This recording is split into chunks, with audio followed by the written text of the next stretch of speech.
Well, hello, everyone. How's everyone doing today?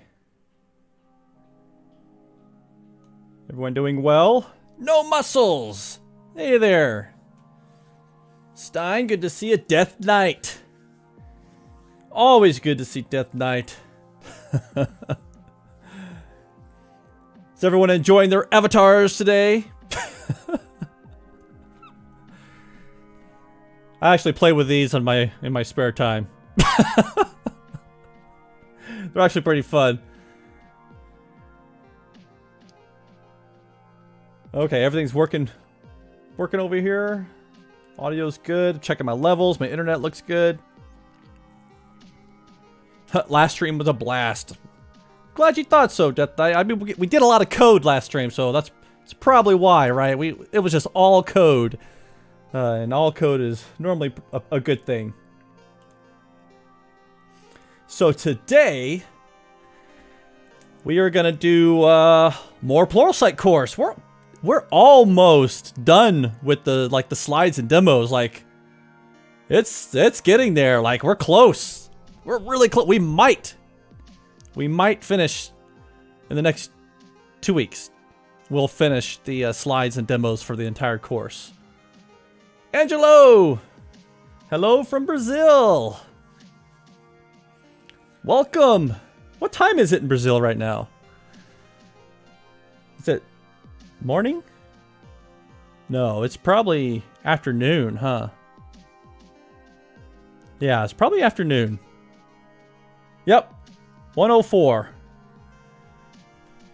Nice! Well, I hope everyone is doing just great today. Hope everyone's weekend was awesome, even though, you know, we're all kind of stuck at home on the weekends, but that's okay, right? We can still get out and do some yard work or I don't know, something. I actually I took a 4-day weekend this weekend. I took Thursday, Friday, and then of course Saturday, Sunday off. And all I did was play video games for like, I don't know, probably 12 hours a day. I sat there and played God of War for PlayStation 4. Yes, I did beat it. I beat the game. But like when I play games like that, I really like to like level up in the very beginning. So like the whole first part of the game, I'm just like walking around, exploring, killing everything, trying to level up my character. That way, as I progress through the story, I'm like a badass. You know what I'm saying? Like, I could just go in there and just kill everything. Which is like, I could just Thanos everything. Bam! You're all gone, right? So I could tell my wife was getting a little annoyed with that on the third day. She's like, okay, are you done with this yet? Yeah, Death Knight. I do the same. Then to get to the later stage, everything is too easy. I'm always looking for like the ultimate weapon and the best armor and like just level up. Level up. Oh! You know what? Death Knight, you should have JD Girl take over and level up for you. The buttons were a little confusing for her. However, one game she's really good at is, what's it called?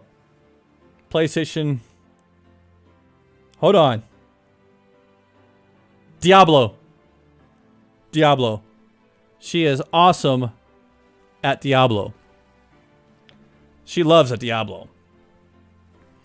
Get her done. Get your wife on the Sims. You know, my 13-year-old daughter was playing Sims for a long time on PC. But I don't know. Maybe she'll like The Witcher. You know, she loves the series. She likes the show. Maybe the game will be just as good, right? And a lot of games are on sale right now, right? Also, no muscles with the subscription. Oh, thank you, thank you very much. That was unexpected. But as I was saying, I'm super excited because this is the month Final Fantasy VII Remake is released. Thank you very much. I'm so excited for that game. I love the Final Fantasy series. I'm a huge fan of those.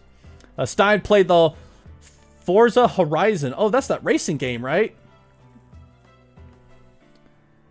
I think that's that racing game. I heard it's like pretty freaking realistic, right? Ketchup on waffles. Good to see you. Thanks for joining. But yeah, so I am super excited for Final Fantasy VII. That is like, I love the Final Fantasy games.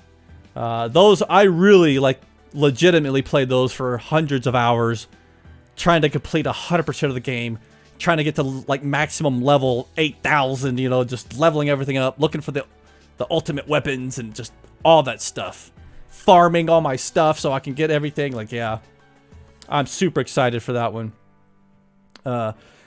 Also, I want to start off today's stream with some really cool news for all the Prism lovers out there. So I'm actually going to switch my desktop real quick. And let's open up a web browser. So you may have not heard the news, but we just got a very interesting pull request. Prism will be getting support for Uno platform and Win UI via the community, via this pull request right here. Right? So this is awesome. It's even more awesome because Dan and myself didn't have to write it. Ketchup on waffles. What is Prism?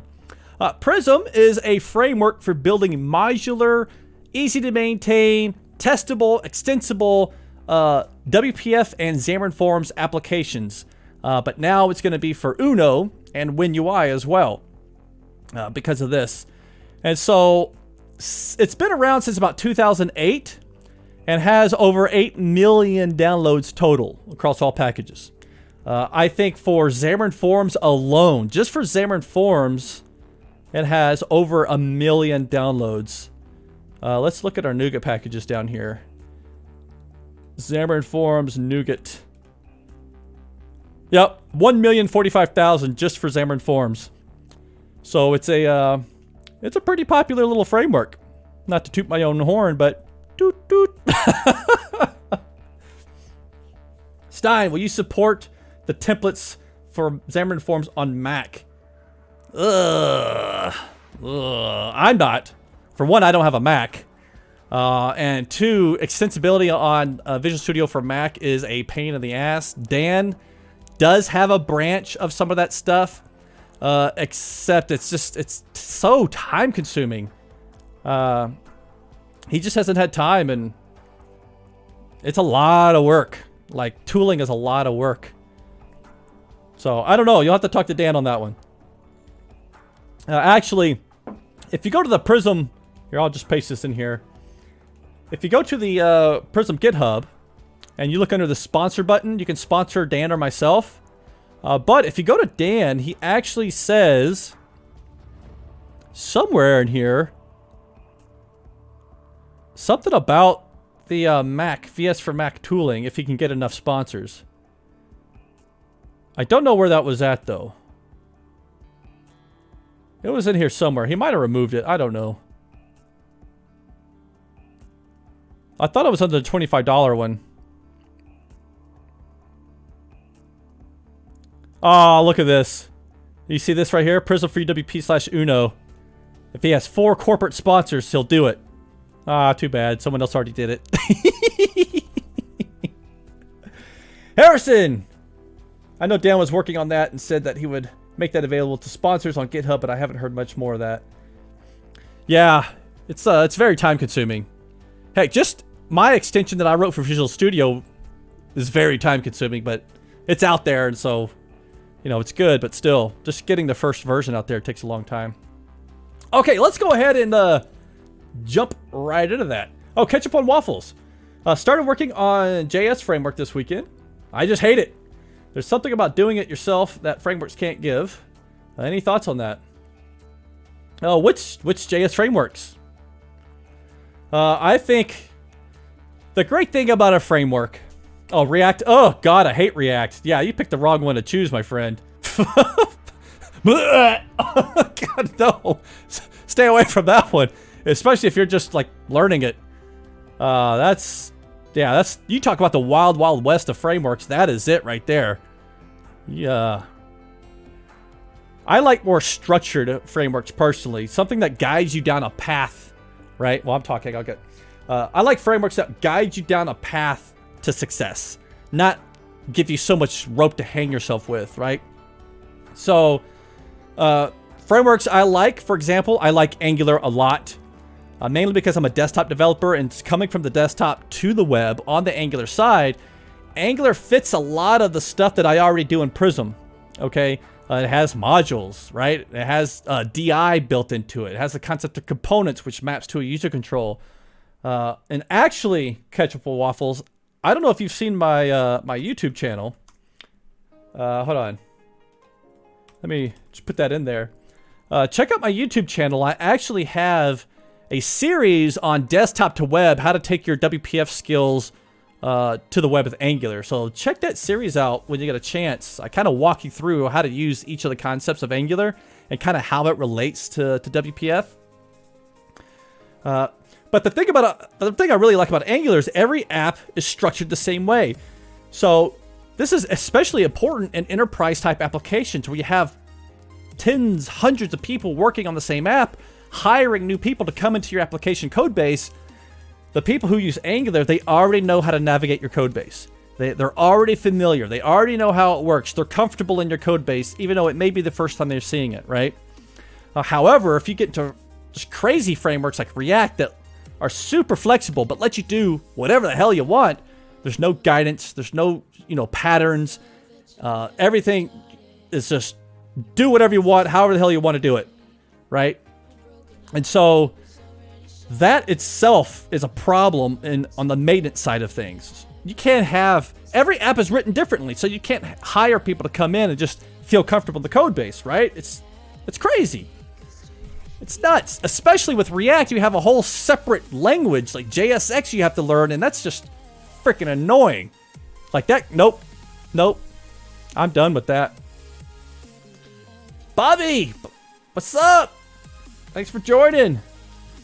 However, I like Vue and I like Angular for web frameworks. But that's coming from a desktop person. Also, I almost forgot another tidbit before we get started. Hold on, let me see. You see that? How ridiculous is that? I'm wearing my face. Oh, it's so funny. I'm having so much fun with my merch. I'm sorry. It's hilarious. I would think I thought I would get more looks walking down the street in my own face, but I don't. No one cares. It's just me. I think it's funny. Don't start talking in the third person. Yeah, no kidding. Bobby, what is the best way to learn programming? Self-taught, college, or boot camp? Ooh, that's a tough one. That's a real tough one. I think each element has something different that it brings to your table, right? Going to college or taking university classes definitely teaches a strong foundation on the theory of development, of programming, really get into details on data types, logical loops, and all these, the core foundation of any language. I mean, it really lays that foundation down. That way you're more comfortable jumping from language to language to language, right? The theory is the same no matter what language you're coding in, right? So that definitely has a benefit. However, college breaks down because they're not teaching like real world development patterns and practices, right? They're not teaching you the concepts you need to actually write production applications and in the real world. Like when you go work for a company, you're not going to be able to come out of college and just start writing apps because you got to know development patterns and practices and architecture and things like that. And they don't teach you that in college. So a lot of that's going to be self-taught, have a mentor. That's probably more important than college, is have a strong mentor. I had two mentors myself, Scott Nichols and David Starr. And yeah, without them, I would not be where I am today. And they're the ones who gave me such a strong, such strong experience in architecture, like enterprise architecture, which has been invaluable to me. Self-taught, you're constantly self-teaching. I self-teach to this day, right? So I would almost recommend a combination of all that stuff. I've never been to a boot camp, so I can't speak about boot camps. I honestly don't know exactly what they're kind of teaching there. I don't know if it's like a run and gun. They just teach you the basics off a language. Bobby, thanks for the follow. Right? I don't know. I've never experienced a boot camp, but I will say I don't even know how long they are. Does anyone know how long a boot camp is? Harrison, he learned on the job, got thrown into the deep end, but don't have those fundamentals because of that. I just know how to make it work. Yeah, exactly. Right? College teaches, Death Knight. College teaches a lot of algorithm stuff, which is good, like Brian said. You learn the theory, and then you can learn to implement it in any language. Yes. And yes, Stein, you always learn new stuff in programming. Oh, a boot camp. Death Knight says the boot camp is 5 days. 5 days. Joseph, thanks for the subscription. I appreciate you, my friend. Yeah, I don't know how much you're going to learn in 5 days, honestly. And they can get expensive. Oh, that sucks. Mortel Box, thanks for joining. What the hell are they going to teach you in 5 days? I can spend 5 days on one concept. Like, when I sit down and learn something, I can spend 5 days on just that one thing. And what are they going to teach you in 5 days? Oh, no muscles. They're saying 3 to 9 months. Okay, that's a little better. 5 days had me freaked out. Ketchup on waffles. Failed my programming exam 3 times, even though I've been programming since I was 11. All that because the exam is on paper. You know what? I'm not a good test taker myself. I am not a good test taker. I don't know. I hate tests. But I'm like you, man. I know it. I know it like the back of my hand, but you put a test paper in front of me and forget about it. I check out. For example, I think for one thing, like whiteboard interviews are kind of stupid. I probably wouldn't do one. They asked me to do that, I'd probably walk out. Like, nope, I don't like the way you interview. Because people are strong in different aspects, right? But, Death Knight, find a good book, a website. So what's my best advice you can give to land a programming job?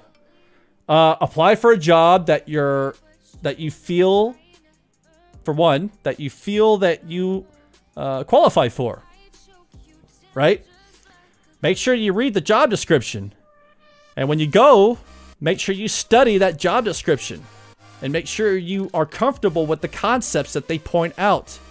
The problem nowadays, especially with web jobs, which is ridiculous, is that companies nowadays are asking for this full stack developer. Like, give me a freaking break. Like, you want a 10x developer too? You're gonna pay them like 20 grand a year for a full stack? You know, it's like, give me a freaking break. You know, the industry in itself is kind of jacked. I think I see this more on the web side than I do on like the more strongly typed programming languages, right? The more like C++, .NET, Java, like those type of positions, they're not looking for that quote unquote full stack. But I see that a lot in the web space, right? But yeah, so first I would start by applying for a job that you qualify for. Apply for that job. Make sure, you know, it's really tough, specifically in our economy today with what's going on.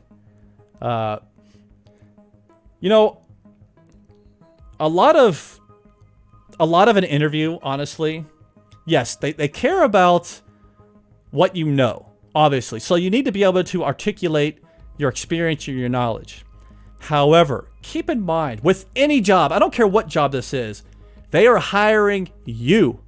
Your personality has to match, you know, what they're expecting to fit in their company. And you may or may not fit that, right? Your personality, you as a person, don't change your personality just to get a job. Always be yourself, right? Always be yourself. But people will hire you based on the energy you give, okay? I always joke, right? So people label me an expert. I speak at a lot of events. I travel the world speaking. I do a lot of blogging and videos and all this. And people, oh, you know everything. I don't know squat, okay? I don't know anything. I'm like everyone else. I struggle on the simplest questions. I'm Googling. I'm copying and pasting from Stack Overflow. I do everything everyone else does. You know, the only difference between you and me is that my energy level might be higher. I put myself out there. I share what I do know, right? I know some stuff, and I'll share what I do know. But I'm no freaking expert. No, don't call me that, right? I'm just a guy who talks a lot. I like to talk. I like to teach. I like to share what I do know. And a lot of the times when I do share something, I learn more from the people I'm sharing it with than they're probably learning from me. In all honesty, you know, that's how it is. And so, and everyone does it. Look at Pluralsight courses. This is a perfect example. I knew an author who did tens and tens and tens, maybe 100 Pluralsight courses. He didn't know any of that content as an expert or experience with it in production. He learned it enough to do a course on it. You know that fake it till you make it? That's exactly what that is, right? So, you know, it's just, what I'm getting at is the energy you put out there has a big impact on how people perceive you. That's just how it is. That's why some people are super popular on YouTube, even though their videos are stupid. It's like, oh, you're doing stupid meme videos, but they have a personality. They have something about them, that it factor that draws people to watch them, right? Whatever it is, they could be kooky, wacky, whatever, or super calm and mellow, but there's something about their personality that draws people to them. And so when you're looking for jobs, charisma. Thank you, ketchup on waffles. Right? So when you're looking for a job, you know, I don't want to say change your personality, but I guess I would say be passionate about what you want to do. Right? Like, show them that you want it. Like, you're passionate about this. This is what you love to do. And you know what I'm saying? Like, I don't know if I'm explaining this well enough, honestly. Who am I to give advice? I'm nobody. I've had the same job for over 8 years. Like, when was the last time I had to look for a job? Knock on wood. Right? But, yeah, Death Knight. Be pleasant. Just be pleasant. People want to work with people who are pleasant. Right? I've been in plenty of interviews. I've interviewed plenty of people where the only reason they didn't get the job is we didn't think their personality would match well with the team. Right? It's like, oh yeah, their energy probably doesn't jive well with the rest of the team, so they probably wouldn't be a good fit. Though they knew everything. They knew all the concepts and all that. But we would hire maybe a less experienced person because you can always learn on the job. Only because we felt their energy was a better fit for the team, right? They're a better team player, or they're better this, or they would fit better here. Yeah, so it's tricky. It's tricky. So how's the job market for programmers in the U.S.? Here in Norway, it seems to be a lot of jobs, especially in the cities. Well, there's a ton of jobs. Well, there used to be. This virus thing kind of screwed all that up, and I haven't looked since. But I do know we've had like 6 million unemployment claims in the U.S., so probably not a lot of jobs there. Detonated! Hey! Sorry, I just saw that you joined. Thanks for joining, my friend. Good to see you. Okay. Yes, be pleasant. So Death Knight, he'd rather support someone who is nice and I can work with. Their lack of skills, that's an issue. I can't stand rude. Yes, or bad person. Exactly. Exactly. So, honestly, I guess if I could give any advice from my experiences, be knowledgeable about the position you're applying for, right? Don't fake it. Don't lie. Don't exaggerate your skills, because you can't BS a developer, right? Developers can't BS other developers. We'll see right through it. So if we ask you questions about a technology that you say you're strong in, and we can see if you're strong in that or not just by how you answer that. So just be honest with yourself, be honest with them about your skill levels, and be pleasant, right? Just be pleasant. One Pocket Pip, been going crazy working from home. Finished my degree and now trying to practice for an assessment for, SE position. Nice. Yeah, best of luck. I'm a Death Knight. Best of luck. Man. I hope you get that. That's be awesome. But yeah, either way, good luck. Good luck. I wish you nothing but the best. I hope you find a position that fits you, right? Because keep in mind, you're interviewing them just as much as they're interviewing you. I've been on a couple of jobs where I said, I don't think this is going to work. No, this isn't for me. Amazon was one of those. Amazon tried to poach me for their AWS evangelist stuff. But after talking to the team lead that I was, they were considering before, I said, I don't think this is going to be a fit for me. Right? So I walked away from that one because it has to be a fit both ways. It has to be, or you'll be miserable and you won't be passionate about it. You won't enjoy your work. It's not good. So it'd be bad on you. It'd be bad for them. So yeah, make sure that it's a fit for you, and then they'll decide if you're a fit for them, right? One Pocket Pimp. Yeah, time to keep finding new jobs until I find the position I enjoy. Plus, you couldn't Twitch during work, which was a deal breaker. Exactly. Exactly. I'll tell you one thing that put me off about Amazon right off the bat is the first words out of their mouth was, "We are a frugal company." Right? That's the first words out of their mouth when I started talking to them. When I started to interview them and ask them questions, they opened up. They opened up with, "We are a frugal company." Yeah, sorry.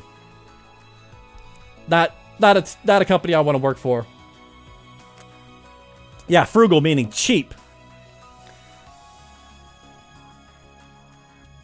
Exactly. Why would someone admit that? That just sets a totally crappy tone for the whole interview. You don't open with that. You don't even say that. Right? Because they set the tone right there of, why would I want to work for you guys? You're not going to give me the support I need. That's what I got. Okay, you're frugal. You're cheap. So where else are you cheap? Where else do you not put effort in? Right? It's okay, so I'm not going to get the tools I need. I'm not going to have the support I need. We're not going to have this. I'm not going to get that. If I, whatever, I already know there's no support system there. So Death Knight had a horrible experience with AWS interviews. So glad I didn't get that job. Yeah. Yeah. There are people way too hard, pay too little. Right. So, all right. Well, dang, guys, man, we've been chatting for 30 minutes, man. We got to get to work. We got to get to work if we're going to finish this freaking course. So let's get to work. Great conversation, though. Great conversation. Let's look at where we are. So we did module 10. Let's open up our course proposal. Death Knight, stop slacking. Okay. Okay. So we did 10.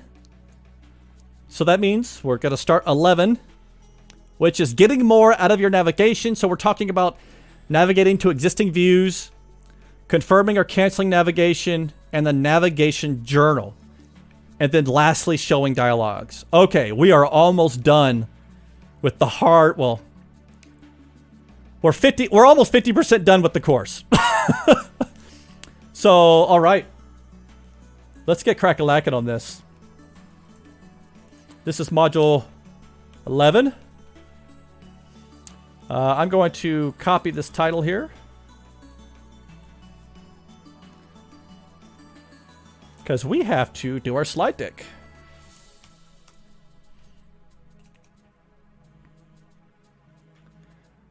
All right.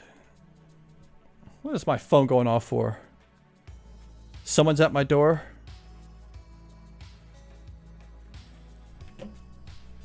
Well, too bad. Okay, so let's just paste that in there. Get rid of that bold. So we have to talk about navigating to existing views, confirming, canceling navigation, and using the navigation journal. You know what? We'll just copy all that. We will copy all that. One pocket pimp. I think I'll just take it for the experience. If I got into a dev/engineer position, it's hard to make the jump from NOC engineer to dev/software engineer. What's an NOC engineer? What is that? I'm not familiar with that acronym.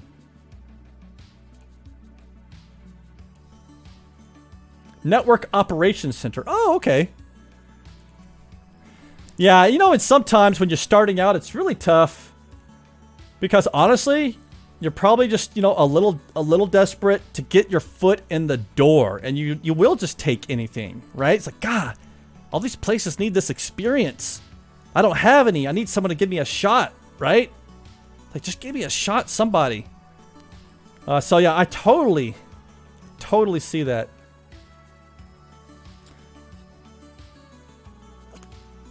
So Death Knight says, basically, it's just you sit in front of a screen and respond to alerts.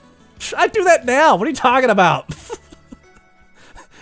I'm doing that right now. Okay. Let's see here. Okay, so navigating. You know what? Let's open up PowerPoint. Because I'm thinking we can reuse some slides here. I like it when we can reuse slides. Ketchup Waffles, do you think having a diploma is an advantage over self-taught and landing code jobs? It depends on the job, honestly. I used to work for a company. So, my first job in the developer space was at a construction company.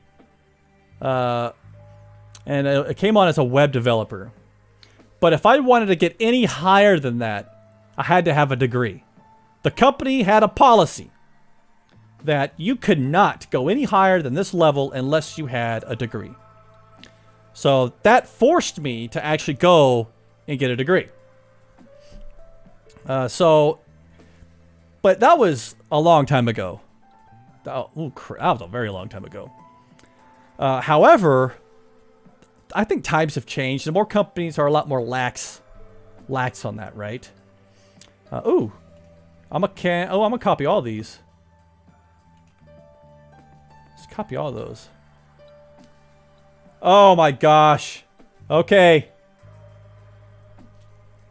One pocket pimp. One pocket pimp. He has redeemed the Battle Royale. We have to start the Battle Royale because One Pocket Pimp has redeemed his Brian Bucks for the Battle Royale. Lily! Good morning to you. Thanks for joining. I don't know if you made it in time for the Battle Royale.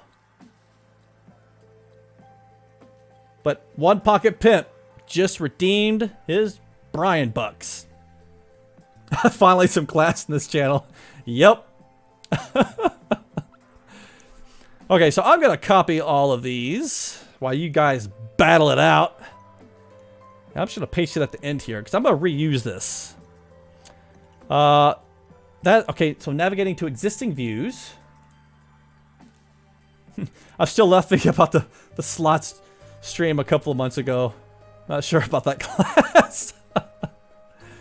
Yep. Navigation journal. I'm going to copy this into here as well. And I need a copy in the navigating to existing views. Oh my gosh! Oh! MMSoft is the winner! Congratulations! I didn't even pay attention. I almost made it to the end. So MMSoft has won 500 Brian bucks.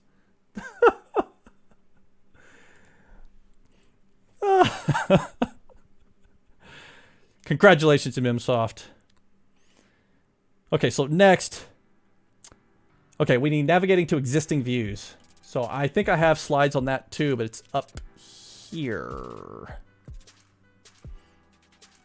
Passing parameters. Here. Yep. Got it. Perfect. All right, so now I have, I think, all the stuff I really need to start stubbing out this, the whatchamacallit, the slide deck, right? Yeah, Death Knight. Used to be a degree just said, I know this stuff, get your foot in the door. But nowadays, it doesn't matter as much.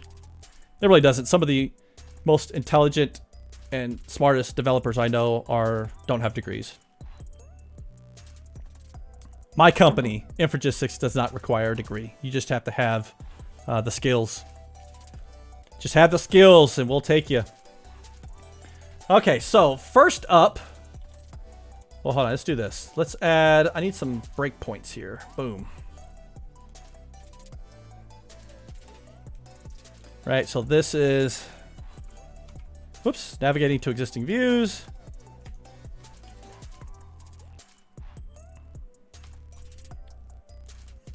Right.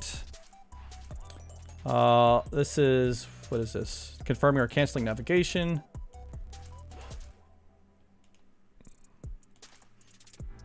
Yeah, especially with OSS, you can show you what you can do without spending all that money. Huh, yeah, no kidding. Death Knight, I applied to Infragistics, but they said I had to move to Idaho. That's funny, because I didn't know the Idaho office was hiring.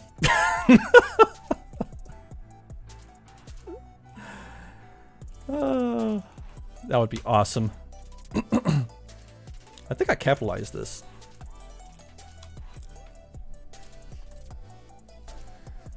One pocket bit. Yeah, I'm limited because I need to work in the Sacramento area just because I moved here. Oh, yeah. And if, oh man, it's so hard to get a remote developer job if you're just starting out, right? If you're entry level. JD girl. Welcome back, JD girl. Good to see you. Death Knight, I'm out.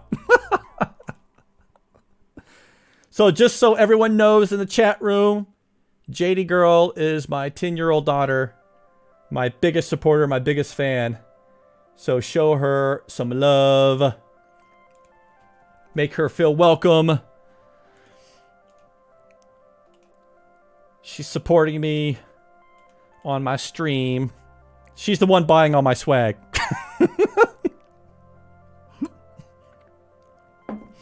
Okay. So let's start with this navigate to existing views. So I know... okay.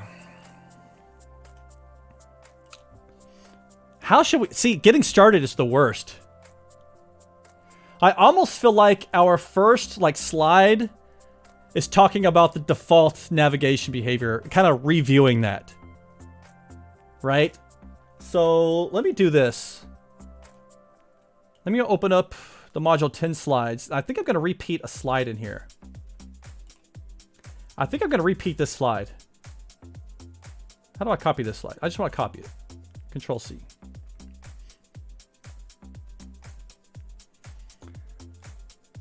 So I think by starting out, because if you jump into this module, it's important to understand, yes, in the previous module, we talked about the default navigation behavior, but I think it's important that we reiterate that behavior.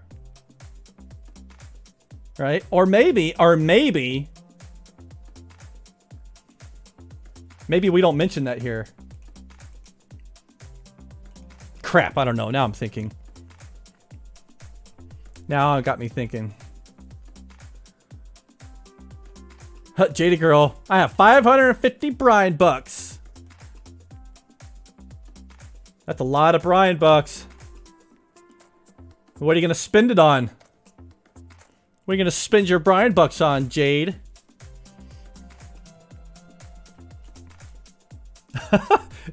One pocket pimp. Crap, I don't know. Now I'm thinking Brian 2020. Thinking is bad. Yeah, I'm just trying to... I hate starting the deck. Once I start it, I can just start going. But you have to think, like, the way you record the course is, okay, you have this getting started, this intro slide, like, in this module, we're going to be talking about how you can get more out of your navigation. For example, blah, blah, blah, blah, blah, blah. So in this module, we're going to discuss this, and this is this, and this is that, right? It's like, you kind of got to think about how you're going to be talking about this. So I think I might want to start... I think I want to start by just kind of covering the default navigation behavior again. Right? Let me play this. Because if we have this content region, and I navigate to view A is added to the region, right? And then if we navigate to view B, the view B is then added to the region collection as well. However, if I navigate back to view A, I'm navigating back to the exact same instance. And same with if I go back to view B, I'm going to navigate to the same instance of that view B. And that's when I talk about that. I think that's a good intro. I think that's a good intro because it leads into, you know, what if I don't want to do that? What if I want... What if I want a new... Oh, crap. Oh, what are we talking about over here? Harrison. Are Brian bucks kind of like Shroot bucks? Yes! They're just like Shroot bucks.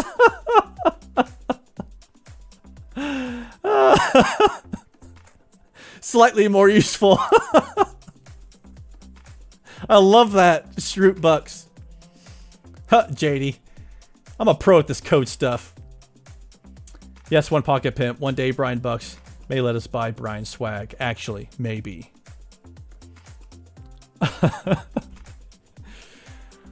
Okay, so...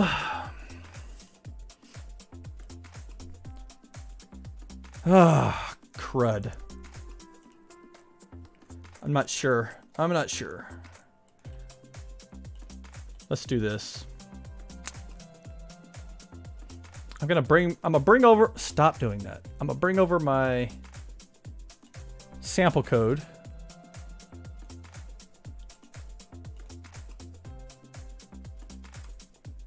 Okay, so this is fine. Right?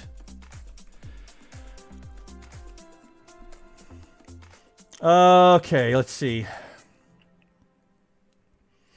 So I could talk about the default navigation behavior, but what happens when you want a new instance? Right? I mean, I can modify...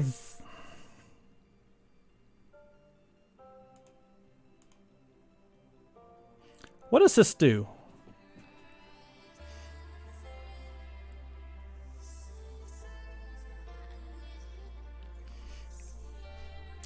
Okay.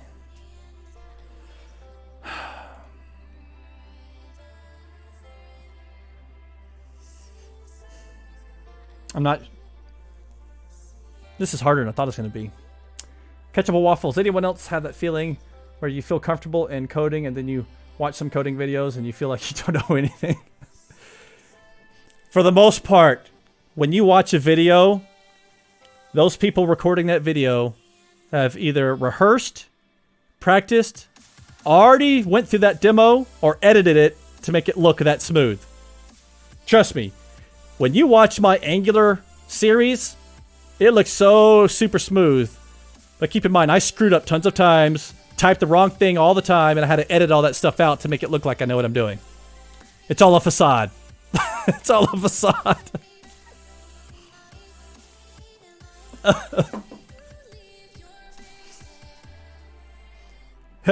I like to watch because it makes me feel better that they also have to look up simple things or break things. Yep.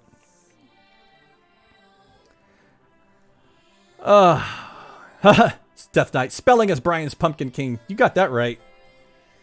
You got that right. Okay. Okay, focus. I need to really think about this. So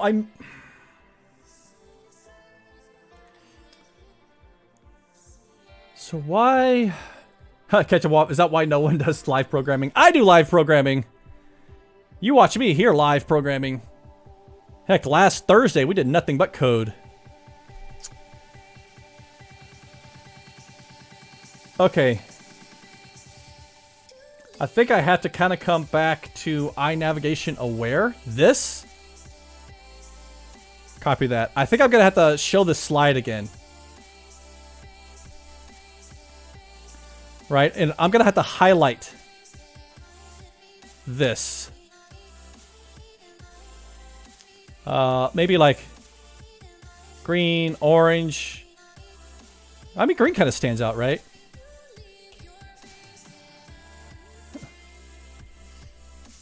Full Stack Live. Hey, I'm right here. Yeah, yes, Ketchup and Waffles. You got to tune in more often. Got to tune in more often. And actually, I'm going to move this to the top.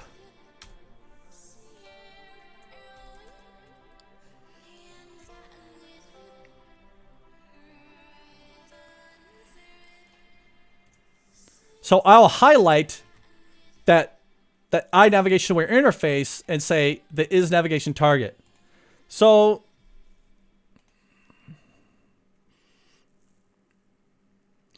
okay, what if, let me duplicate this. What if I still utilize this slide?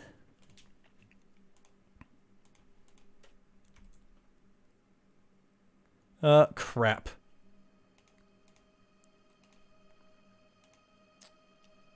I think...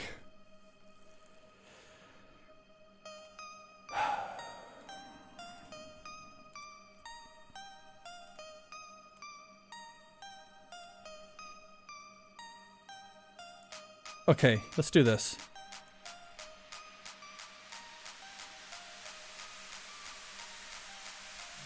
Okay, so I'm gonna have that. Oh, no, I didn't want to do that. Undo. What I'm thinking of doing, what my thought process is I'm not gonna call this, you know, I'll call this desired behavior. Right?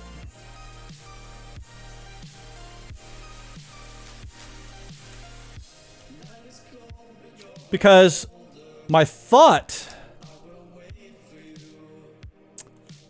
is that I want to show my desired behavior, right? This is what I want to happen.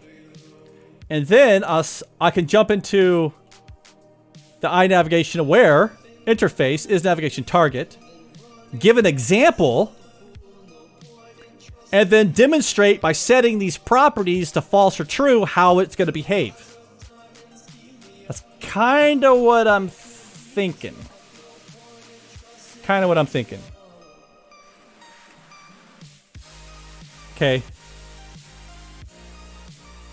What do you guys think about that? Oh, we got a conversation going on.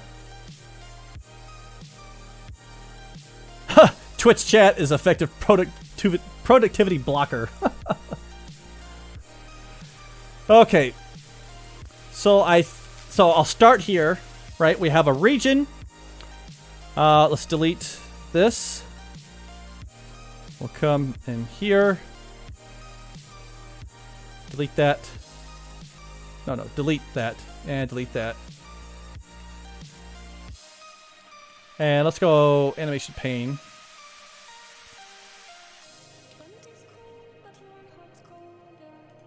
Okay, so I actually want all these to go together. So we have this, right? And then boom. When I navigate to view A, I'm going to get an instance of view A.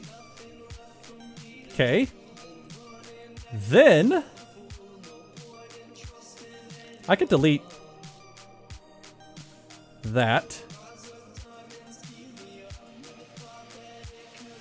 Bring this down here. Delete that animation. Delete that. Delete that. What is one?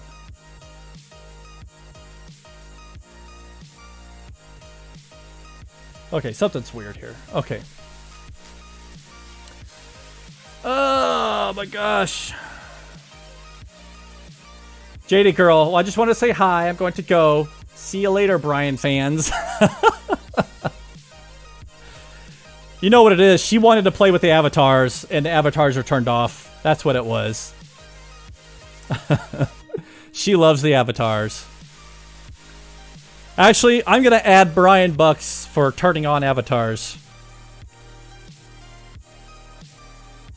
So, I'm thinking...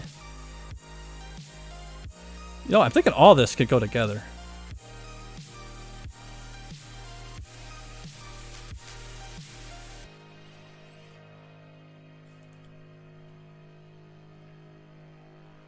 So if I go here, yes. Okay, so I'm here.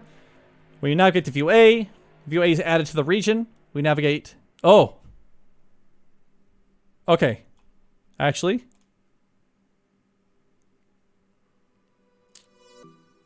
we probably don't need animations on this at all. Now that I think about it. Because if I start here, view A, view B, remove the is navigation targets. We're just talking conceptually right now. Right? View A, view B. Okay. Let's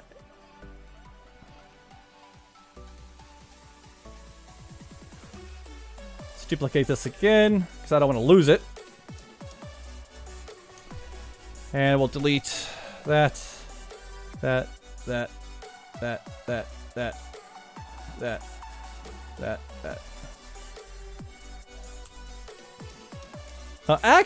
that's fine. It's fine.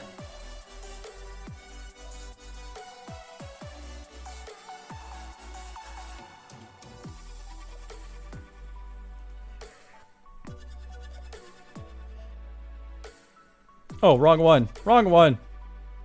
Get that out of the way. Get that out of the way. Okay.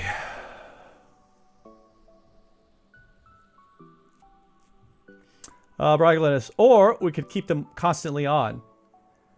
We could. But like Death Knight say, they're fun, but could be distracting, especially if a lot of people in the stream. That is true. That is true. Death Knight. Oh, sorry, my Twitch got hacked. I find avatars help me focus on the message. Yeah, see, that's why I'm gonna add the ability to turn on. I'm gonna add the ability to turn on avatars and turn off avatars and see who spends their Brian bucks to actually turn them off when someone turns them on. Oh, then we'll know what kind of distraction they really are. Right?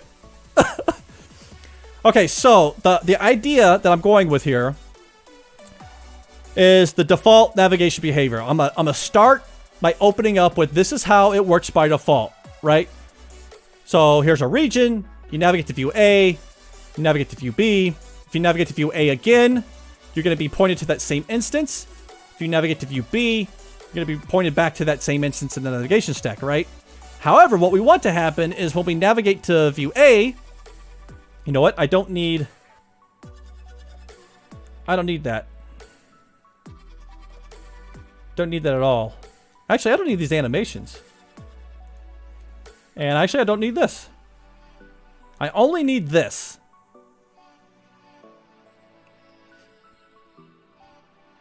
Also, what I should probably do... Actually, what I should probably do... I got a little ahead of myself.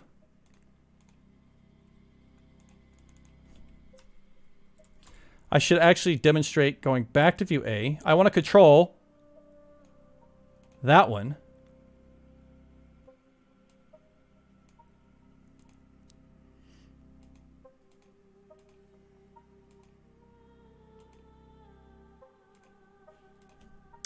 Like this. This is what I'm thinking. Okay, let's start over. So what I'm thinking is, so we're talking about, we open up with this is what we're talking about, blah, blah, blah. To understand, you know, let's start by talking about the default navigation behavior, region navigation behavior in Prism. When you navigate to view A is added to the region and displayed in the region. On glass, navigate to B, an instance of B is added to the region. It's maintained in the region collection. And then, of course, if I navigate to view A, again, we're just going to be served up that same instance. Okay? Same thing if we can navigate back to view B. There's only one instance of view B in that region, and it's going to be activated and brought into view. However, what we want to happen, right, is we have the same region. When we navigate to view A, of course, we want the view A to be added to the region. When we navigate to view B, once again, we expect view B to be created and added to the region. However, let's say in this case, we want view A to reuse the same instance, okay? In this case, when we navigate to view A, we want that same instance of view A, okay?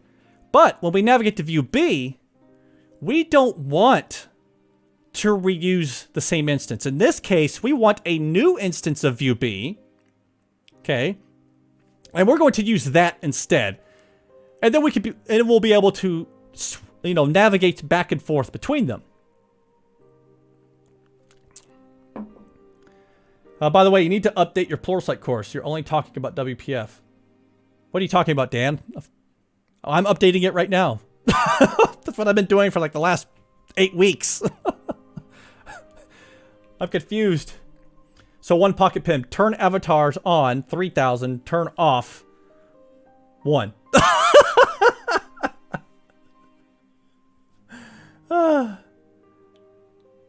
The PR this morning. What about the PR this morning?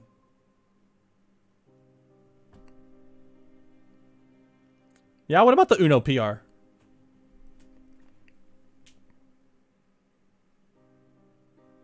No, turn on 1 point, turn off 3000. That's even better. I'm confused, Dan. I'm confused. Okay, so I think that's a little clearer. And so then I could talk about, in order to achieve this, we're going to go back and look at that navigation aware interface. Oh, Dan, everything in your WPF course will apply to Prism.Uno. Not everything. There are some minor changes, right? But maybe I could just reuse all the slides, re-record all the demos, and just have another course specifically for Uno.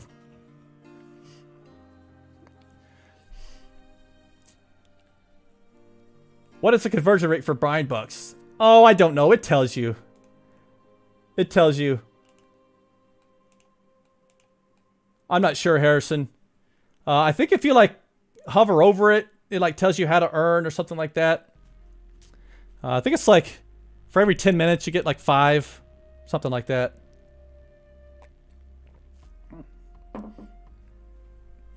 Okay, so I'm thinking this is a good start.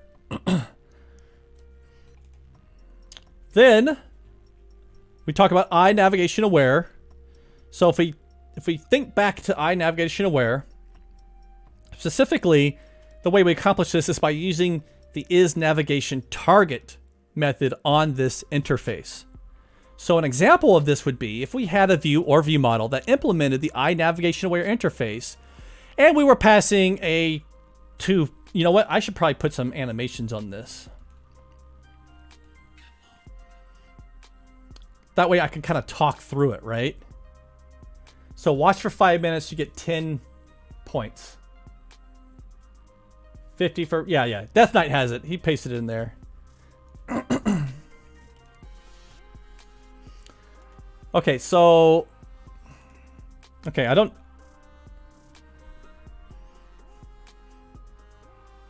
And then I could do this again, but I'll keep all the animations.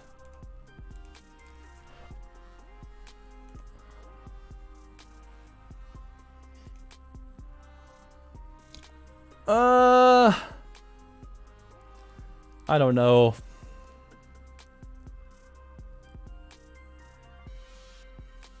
I don't know, actually.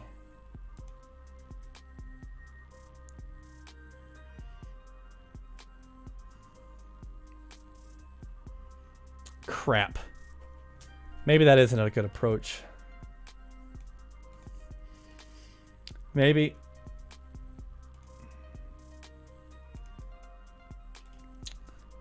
Maybe I just did all that work for nothing.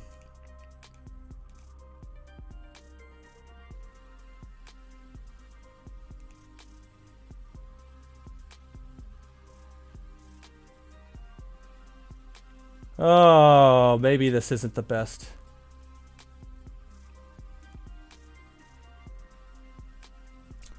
I think I messed up. Let's hide those. I think I messed up.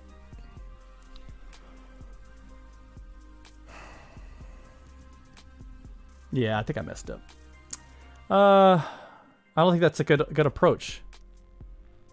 I definitely need to talk about the default navigation behavior because it's important to, you know, reinforce that you're getting the same instance every time. Prism does not create new instances every time you navigate. You have to force that. But I need a slide deck here. What did I have down here?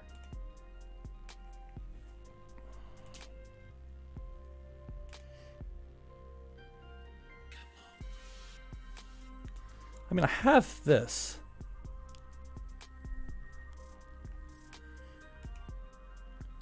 So I have this interface. What? I have this interface.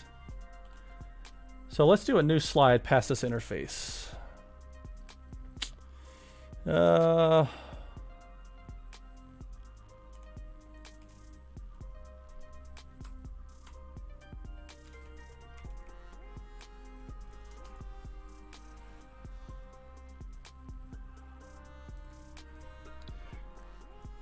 Hold on. Wait a minute.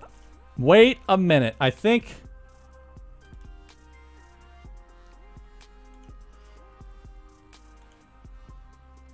maybe is the title? Is the title wrong?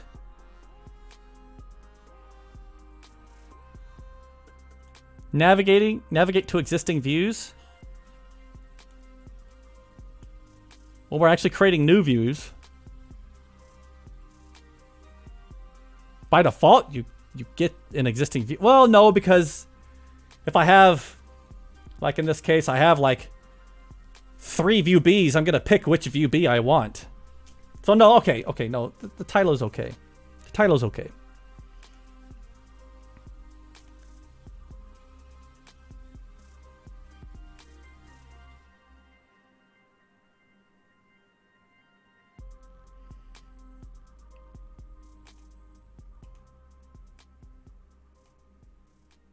Maybe I should put that in last.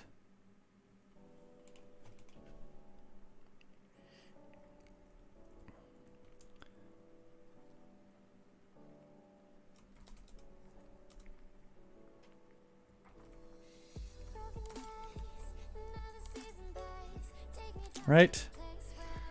Maybe it's navigating to a specific instance instead of navigating to existing views. I don't know. I don't know. My brain's not working today. I don't know why I'm struggling with this. This is discouraging, actually. Just lost my audio. Anyone else lose my audio? I see a level. Can anyone hear me? Hello, hello, hello. Oh, okay. Jeez, Dan.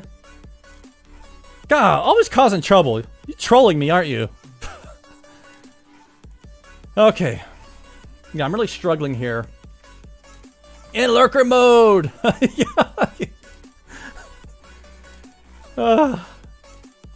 I never know when you're watching. I just don't. I never know.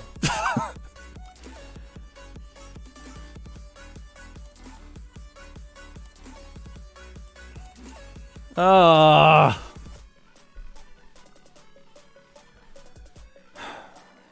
am. Yeah, that's the point of lurking. Yeah, I'm hurting today. I'm not, I'm having trouble making a decision. I think this is good. I think the first slide is good. We're talking about the default region behavior. I got it. I think getting here is good. We got to bring back the iNavigationAware, highlight the isNavigationTarget method, then explain basically the isNavigationTarget, how it works. Return true, you get the same instance. Return false, you create a new instance. Right? One pocket pip. Is that very first slide good though? Why are you gonna do that to me? I think so.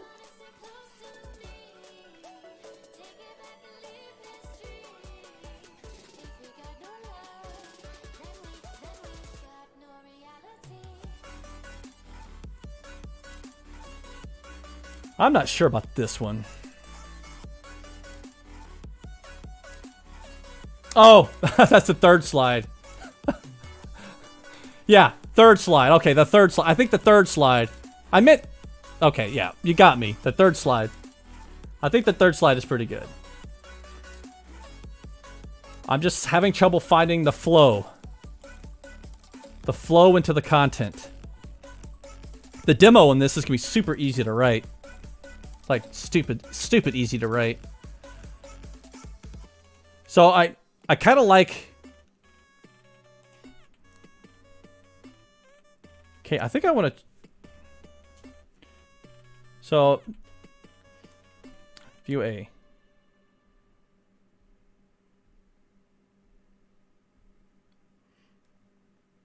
Okay, I think that walks through okay. So once I talk about... Okay, iNavigationAware, specifically the isNavigationTarget, you know, return true, we're going to get that instance. Return false, we're going to create a new instance. So instead of same instance, I can't say same instance. I think that's what's...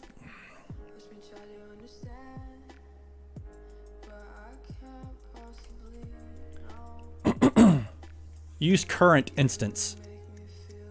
Because when you have multiple instances of the same type, you can't say use the same instance. That terminology doesn't work. It's the current instance. Use that because it's returning true. Okay, so that's a little better.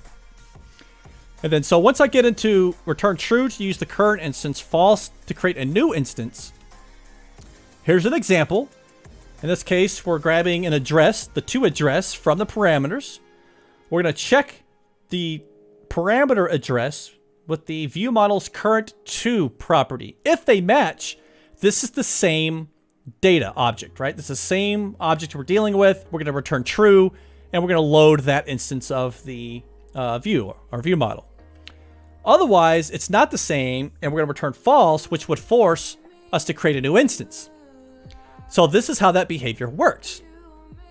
When I navigate to a view, in this case, isNavigationTarget equals true. We're going to, well, actually, that's not good. That's not good. That's not good. Let me go back to this. I might still reuse this because I just realized that was a crappy unhide. There we go. So that's right. That's right. View A. Yep.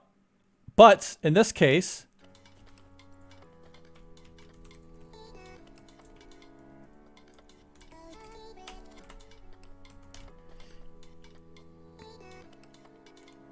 Okay.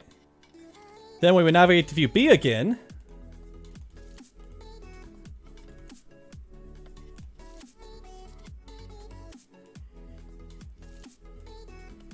this is false. I'll hide this one. I think, yeah, so let's go through this again. So I'm explaining the example of how that works. We're going to check the toAddress, which is a property on this view model, with the incoming parameter. Now, if the current view model toAddress matches the incoming parameter of toAddress, we want to use the same instance, right? We're going to use this instance, so we're going to return true. If it doesn't match, we want a new instance, so we'll return false. So this is kind of how it works. So when we navigate to a view, but I would be explaining the same thing. If I did that, would I be explaining the same thing? First off, let's delete this title. Because that is not the new title now.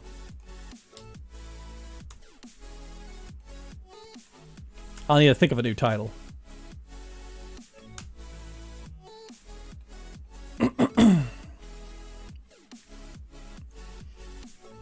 So if I navigate to view A is created, added to the region. When I navigate to view B is not in the region yet, so of course an instance of view B has been created and added to the region. Now if I navigate to view A, and the isNavigationTarget equals true, it's going to reuse that instance of view A. Okay? When view A's...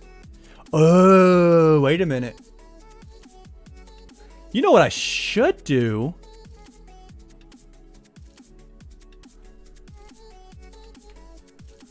What if this... Hold on, let me duplicate this. My thought, just real quick. God, why am I struggling so hard on this one?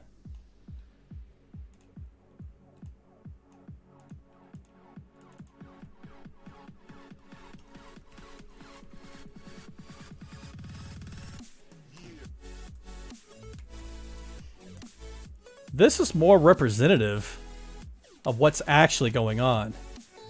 However, the problem is I can't fit that in there. That's not going to work.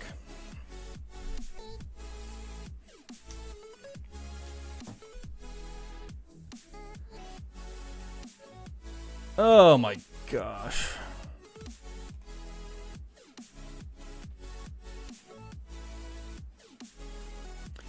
This is actually what... I'm just going to stick with what I got.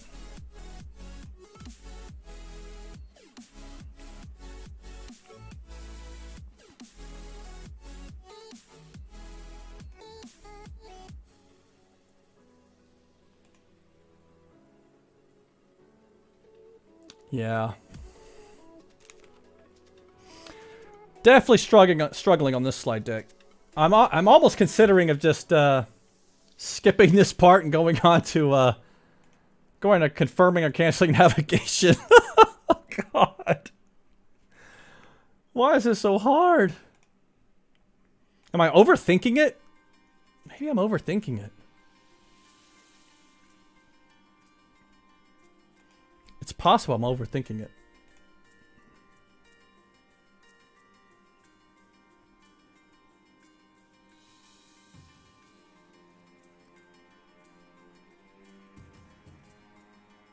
Think. How can I represent this concept using a slide deck? Any suggestions? Because I'm really struggling here, people. Like, for real. My brain is not functioning. Why is this so hard today?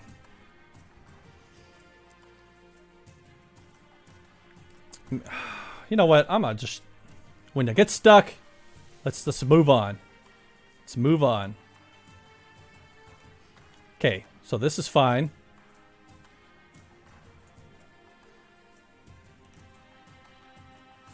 You know what? Yeah, I'm gonna move on. I'm gonna skip that and come back to it. So we're here. How about that?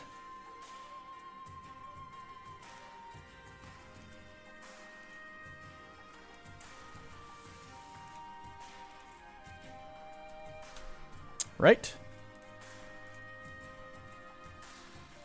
This one might be a little easier to do.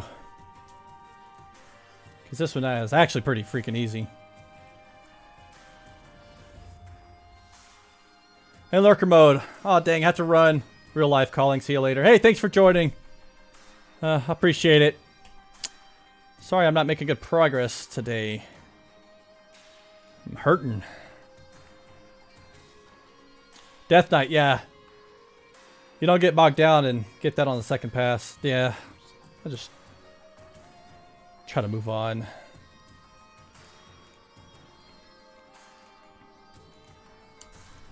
So this is like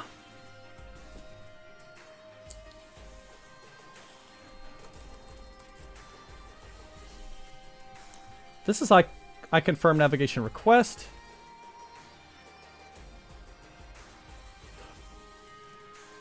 And then I'll take that, this.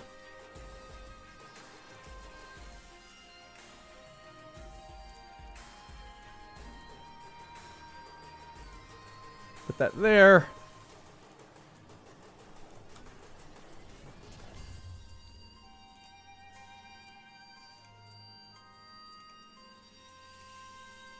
Well, this one's going a little easier.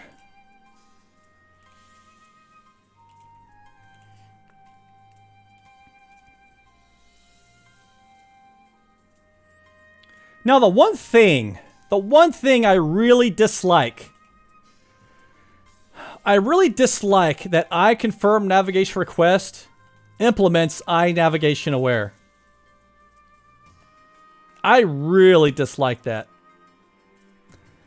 That should have never been added. This should have been a separate interface. That should have never been added. I really dislike that. But I didn't write that. How do you feel about changing it in Prism 8?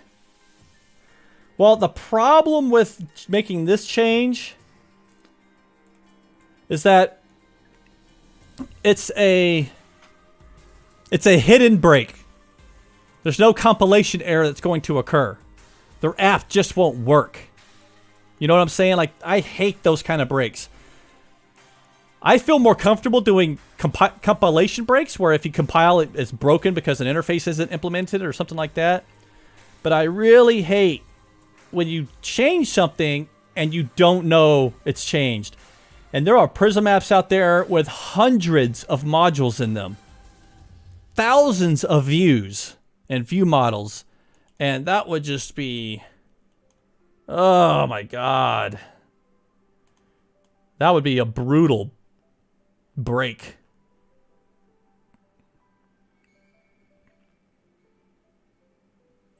We can make the interface obsolete and introduce a replacement.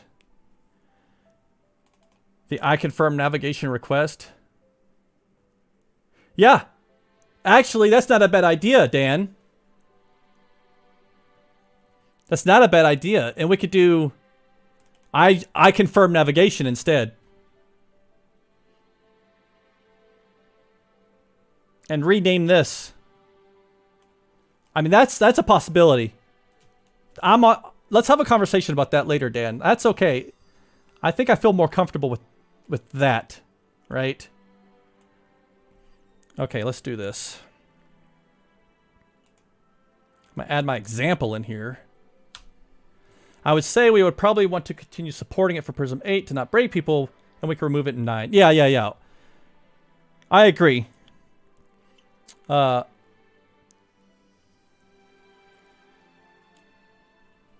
I agree with that. But marking obsolete and creating a new and improved interface that doesn't derived from iNavigation aware. I don't know why they did that. We'll have to look in the code to see why they did that. I wonder if they did that for a specific reason. But maybe we can match the naming we did for Xamarin Forms. I think we called it IConfirmNavigation with a can navigate or something like that. Right? Is that what we did? I don't remember. I don't remember. Okay, and then I talk about the navigation request process. Oh, that's kind of weird. Can I make that a little bigger? Yeah.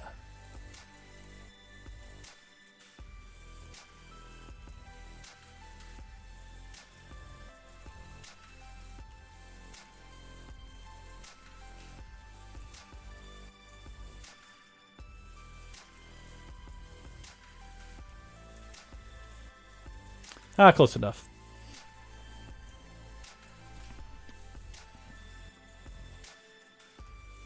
Now that looks weird. I don't...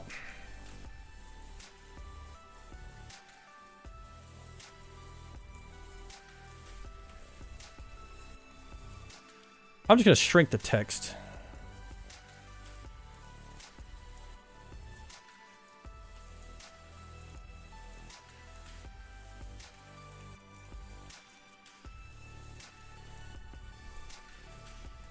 That word's so long.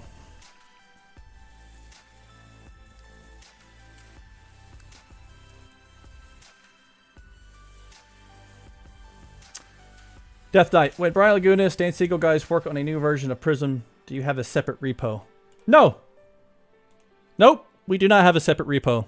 Everything works on the Prism repo. And so when we check things into master, when we merge our PRs, we actually have nightly builds that get published to MyGit. So if you wanted to play with a CI build of the latest and greatest, you could totally do that. We only publish to NuGet when whatchamacallit, when we have a release. So Dan says, yes, I have a separate repo. It's the repo on my computer. And then I pushed the repo on my computer. It's the Prism repo, Dan. Don't be so confusing. And what we normally do is, so we'll have master, right? So we'll clone the GitHub repo locally. We'll branch off master for the feature, submit a PR off that branch, check it out, and then merge it to master if it's all good. Right? Okay. So confirming or canceling navigation. This is where we want to make a decision whether we want to continue navigation, right? This is an easy concept. There's not a lot of slide decks to this one. We can use parameters to make that decision. We prompt the user for action, and we can like check permissions. Whatever we want to do, these are the three most useful types. Like these are the things that you use to make decisions on if you want to allow navigation or not, right? Then to actually control that logic, to control that flow, you would implement the IConfirmNavigationRequest interface. And so the IConfirmNavigationRequest basically has a continuation callback method action that you would invoke, that you would pass either a bool, a true, or false, right? True, yep, you can continue to navigate. False, nope, stop navigating. And so this is what that interface looks like. So you would have your view or view model implement this interface, right? Death Knight. Okay, I wasn't sure how you kept the Prism 8 stuff out of Prism 7. Yeah, well, master will always be updated with the latest and greatest Prism 8 stuff, right? NuGet, whenever we release a NuGet package, that's the release. Like, that's it. That's the release. Prism 7's out there. We're not, unless we have like a minor bug fixes or something that we need to push, it stays there. And we work on Prism 8 until we're ready for release, then we'll publish a new NuGet package. But master is always updated with the latest and greatest features. And you can test those features out with our nightly builds on MyGit. Okay. Now, I'm not sure if I need to actually talk about the IConfirmNavigationRequest process. Actually. Yes, just like Dan said, we've always been forward moving. We haven't ever done service releases for previous versions.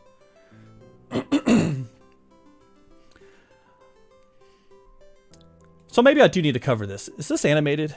I think so. So first what happens is you're going to call request navigate off your region or region manager. At that point in time, that's when we're going to call the confirm navigation request. Once the result of that is determined. Okay. So what I did is I'm breaking this up, it looks like. And I don't know if I should break it up, actually. I'm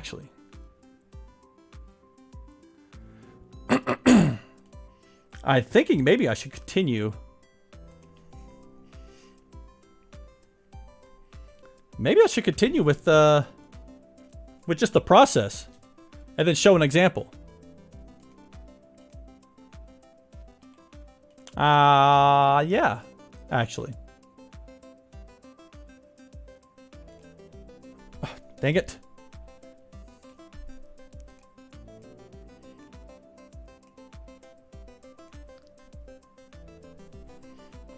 So, do this.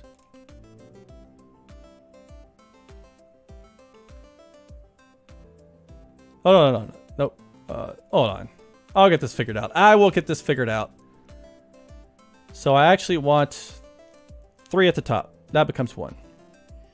Then 3 and 4.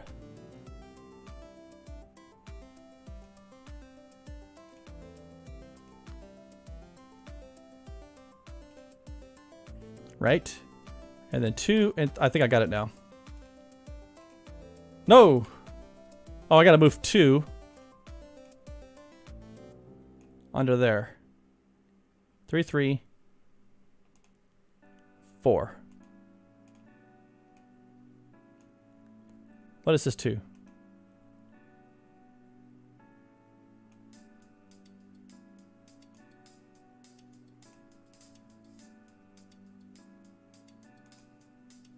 Nope, not that 3.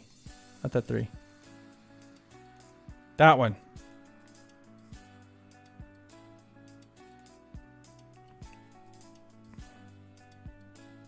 What the heck? I'm confused. There. 3.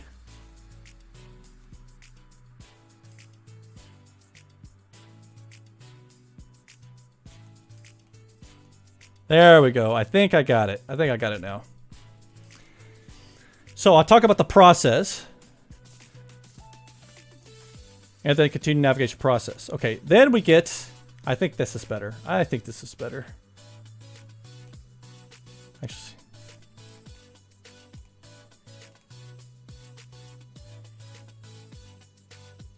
And then we'd show an example. Right. Here's a view model that implements IConfirmNavigationRequest. Our method confirm navigation request, we have, we're basically showing a message box asking the user if they want to navigate, yes or no. If the message box says no, we're going to return false. But by default, we're going to say yes, we can, right? And then we'll call continuation callback with the result. And depending on that result, if it's true, we'll continue. If not, we won't. That's a pretty simple explanation. So get rid of that.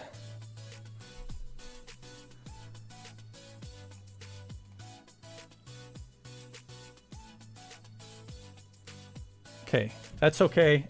Okay, I think I'm okay with this. I think I'm okay with that. And then we go into a demo on confirming and canceling navigation. So, delete, delete, delete, delete, delete. Okay, navigation journal. Let's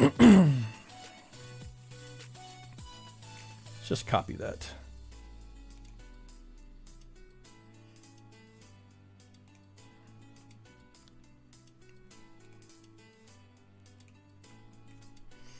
MMSoft, do you navigate? Do you want to navigate? Missing a word, want. Where at? Where at? Make decision to continue navigation. Use parameters, prompt.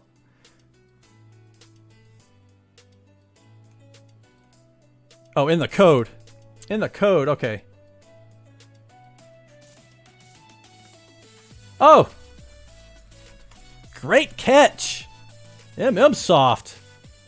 Great catch. Yay! Actually...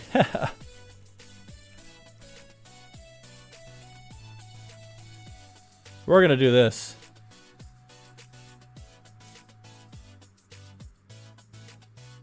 No. You know what? Because I don't want to show using a message box. No, I haven't talked about the dialog service. That's why I can't add it. But I don't want to show adding a message box in a view model because that's a horrible practice. But I want to be able to... Oh, you know what? I'll keep it. It's fine. Maybe I'll just mention in the course. Don't do that. This is demo code only. Don't do this in a real application, please. Okay, back to here. Let's copy this.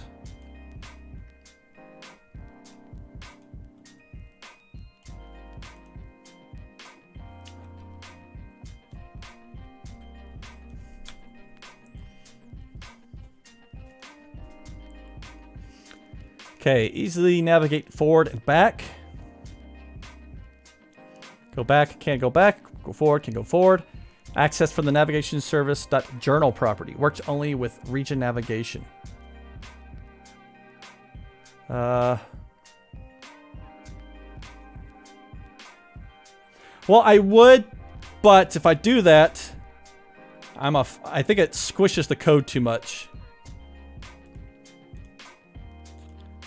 That's a good tip, though, MMSoft. MMSoft was saying put a note above the message box for demo purposes only. Probably in the demo that we write, I will definitely do that. But for this, I want to try to keep it a little simple. Okay, then the navigation journal.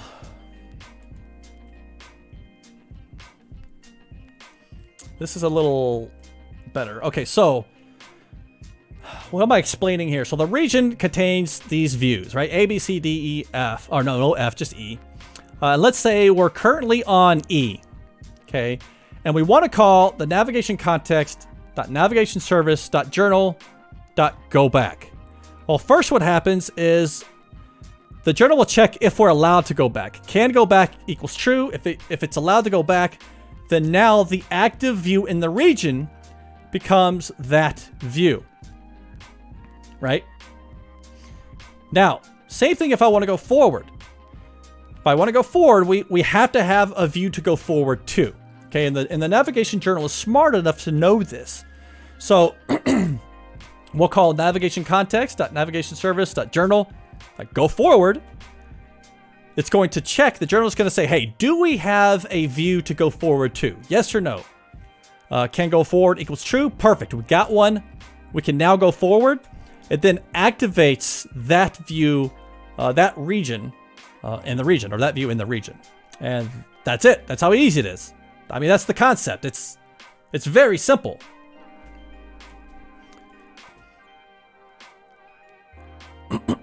Okay, so that's done. See, I should have just started with those. Those were the easiest. I gotta go back to this one I'm really struggling with. Oh my god. Why is this so hard? Okay, let's just start. Maybe. So getting more out of your navigation, right? Want to talk about how you navigate to existing views, how you can confirm and cancel navigation, and how to use a navigation journal. How you can navigate back, how you can navigate forward, check if you can go back, can go forward, all that great stuff. Okay. So when you think about navigating to existing views, right, we have to understand the default region behavior. And this is where I talk about how by default it uses the same view each time, right? So if I navigate to view A is added to the region. If I navigate to view B is then created and added to the region. If I navigate back to view A, by default, Prism will reuse the same instance every time. So I'm going to get that same instance of view A. And if I navigate back to view B, once again, Prism's default behavior is to find the only instance of view B and use that. Perfect.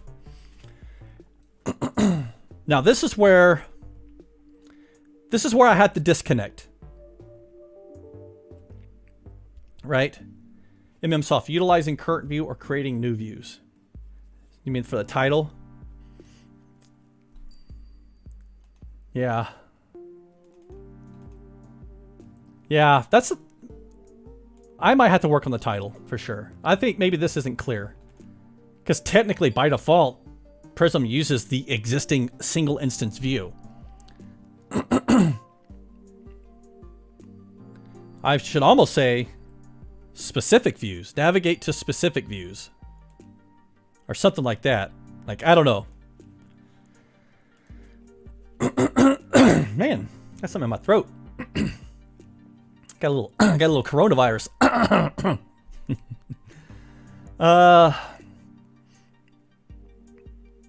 This is where I'm stuck because I'm having trouble finding that connection slide between explaining the default navigation behavior and then getting to a specific instance.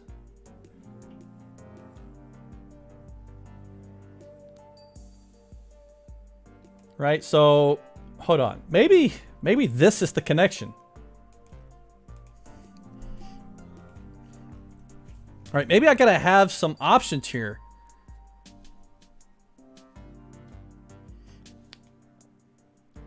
Maybe this is where I explain that. I gotta have a slide that builds that bridge between talking about the default behavior, what we want to do, and then the behavior we implement. So we need to, determine which view to use. Use an existing instance. Create a new instance.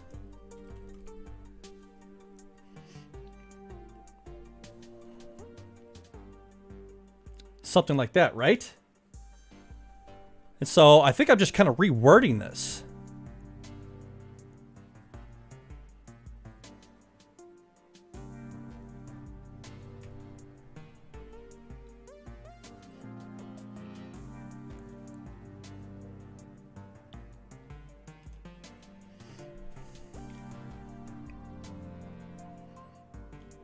Maybe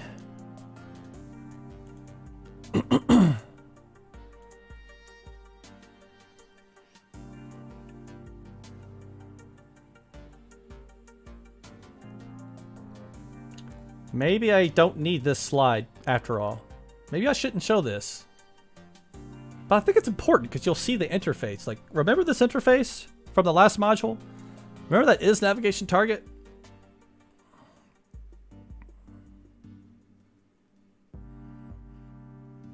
So, well.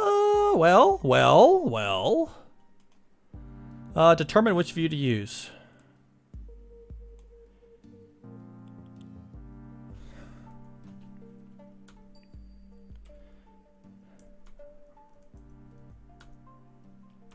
Stop. Jeez.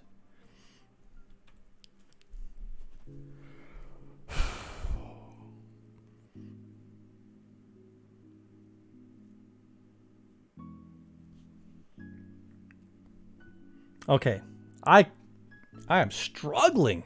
Dang, my brain just does not want to function here. I'm pretty sure this is a no-go there. Let's delete that. I have them backed up here, so I'm not worried about that. I'm gonna delete these because I already have all this. Not worried about that either.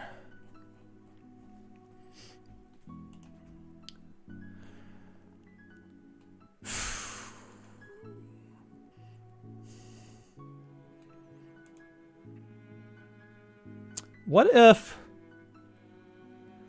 I had something to represent a tab control to better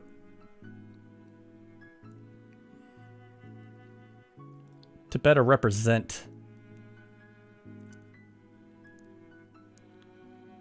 this concept. You know what? Hold on 1 second. MM Soft, walk away and come back to it. I'm going to look. Oh, I didn't get to that. I was going to see what I did for Xamarin Forms, but I didn't get to navigation in Xamarin Forms. So pop-ups, yeah, I got the pop-ups, and yeah. I didn't get there. So I can't reuse anything there. Walk away and come back. Man, I can't. This is my time. This is my allotted time to work on this. Determine. So I talk about the default navigation behavior. Then I want to talk about what we want to accomplish. So let me delete this.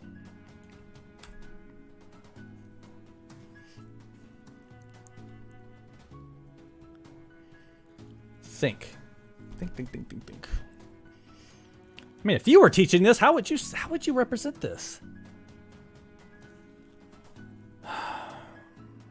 This is probably the hardest slide I've done in this whole freaking course.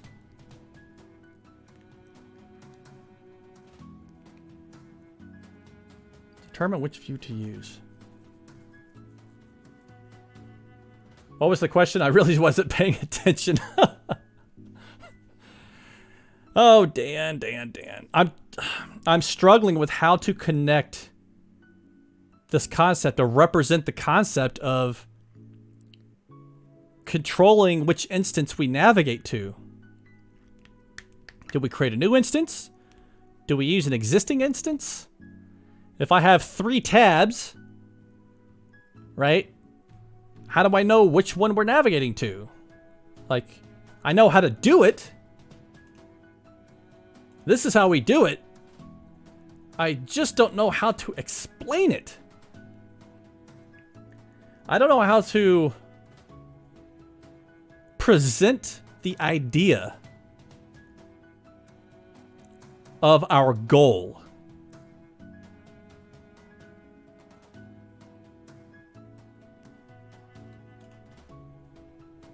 That's how we do it.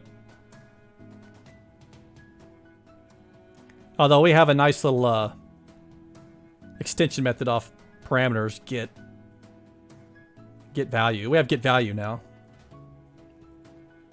I mean, I could update that for sure.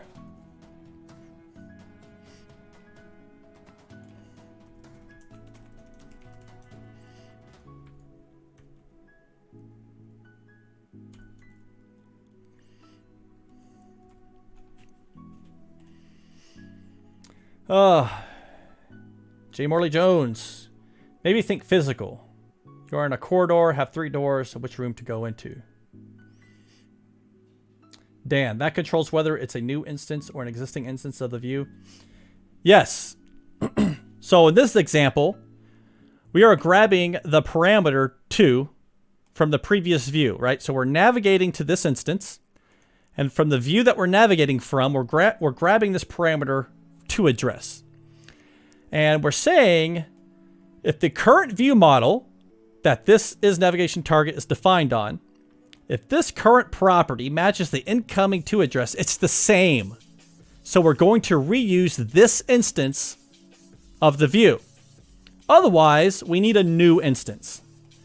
So it's going to go and create a new instance. When it comes to navigating to view, you have 3 choices. Bullet points of choices. Yeah. Well, actually, you have 2.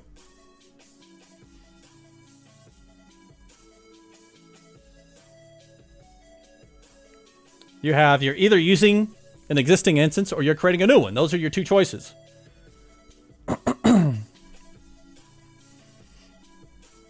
And the way you do that is by using the iNavigationAware interface.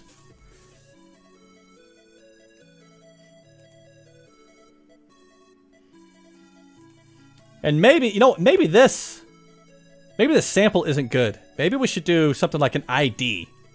Because people see that.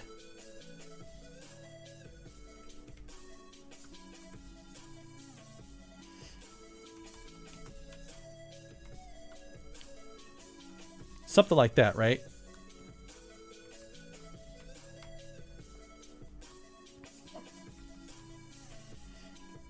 If I put this here, maybe people will know it's this instance. Something. Maybe I can make this sample a little more clear by doing something like that. So Dan, okay, so now let's expand on this. How would you use that in a real application? Well, this... Well, oh, well...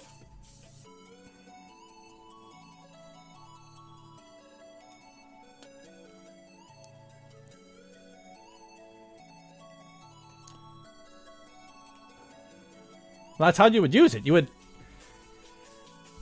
would get some type of parameter. You make some type of logical decision based on data, determining if you would return a new instance or not. My problem is how in the heck, visually, how do you use it?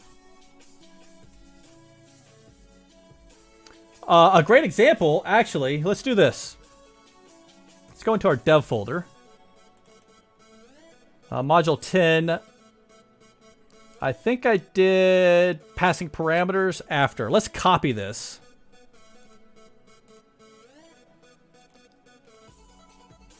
Let's write a demo. And this one is, what is this? Is navigation target?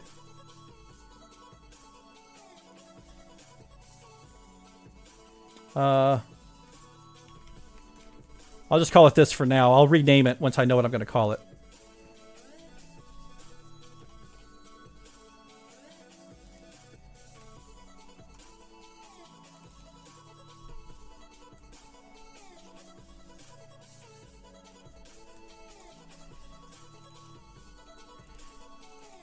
Okay. All right, we need some code. We need some code. Get out of this slide mode. I'm struggling with these freaking slides. Okay, so let's run this app, see what we're dealing with. Yeah, Dan, there you go. I just figured you're having a hard time describing it. Go back to the basics, try to understand why, when you would use it, help you better define the slides. Okay, so in this particular case, we have an application that when I select, you know, first name, last name, we are updating the view here. But what I want to happen is when I click on a new person in this list, I want a new tab for that specific person if it's not already there. If it's already there, yes, let's go ahead and reuse the existing tab. But if it's not there, I want to create a new one. Okay? And so if we go into our view models, we'll see on our person detail view model that our is navigation target. So just to kind of give everyone a full understanding of what's going on here, in the executable project, all we have is this very dumb shell. It's just a single content control with a region. That's all it is. There's nothing else to it. Okay? Then, if we look at our module, we can see that we are automatically using view discovery to inject the person list view. Now, if we look at this person list view, we can see that it's a list box with a collection of people, and it has a tab control that acts as a details region. And so when we select a new person, we're going to navigate the person detail view into this tab control because it's a region. So if we look at the person list view model, on the person selected, right?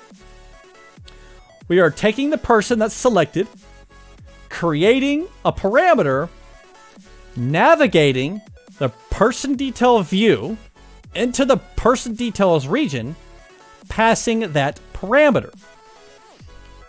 So now what we can do is we can go into our person detail view model and is on navigation target. We can do something like var ID equal, no, let's do this. Var person equals navigation context dot parameters dot get value of type person.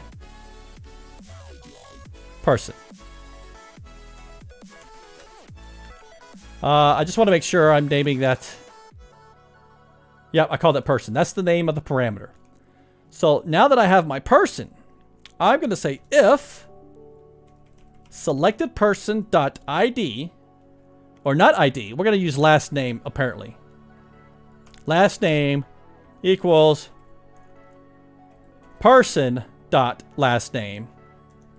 Return true. So we're saying if this is the same person, we're going to reuse the view. If it's not, we're going to create a new one. Okay, so that's all we had to do. So now I select person 0. There's my person. Person 1, I now get a new tab specifically for person 1. Person 3, I'm going to select person 1 again. We can see that the first one tab is now selected. It's activated, right? If I select person 3, the person 3 tab is selected. But if I go down to 9, we get a new tab for person 9. Back up to 0. The 0 person is activated, right? Oh, I got a sneeze coming. Ooh. So that's kind of how that works. Baron of Cheese. Thanks for the follow. XX0x456C. And that's exactly what I'm going to call you. Thank you for the follow, 0x456C.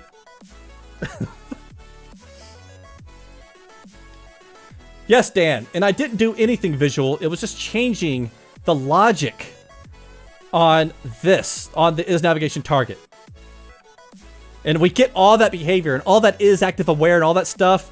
That's where that stuff comes in handy. So is active aware that you don't like, it makes a ton of sense in WPF because of the way the navigation works. So that's how simple it is. The problem is taking that, and we just wrote the demo. That's the demo, done. The problem is I'm having trouble putting that on slides. That's what I'm struggling with. How do I put that on a slide? Mate, you know, I kind of had something here.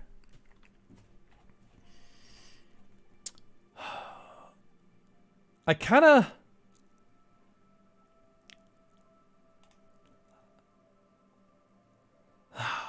start with a relatable sample. Which that is. Yeah. I was almost thinking maybe this isn't a good explanation visually. I'm almost thinking something, well, not with all this mess there. Not with that. Delete that. And whoops.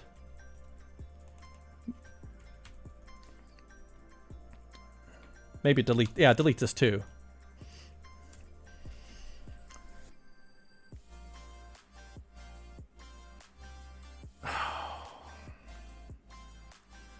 The tabs are a great example because it's something that's easier to visualize. Yes, yes, yes, I need tabs. I need tabs. That's what I need. That's what I need. This right here, this doesn't visualize, this doesn't help you visualize what's going on at all. I think that's what I'm struggling with. That this does not get that point across. At all. So I need tabs. I need tabs. Crap. Stein, why don't you do it visually? Your explanation was very good.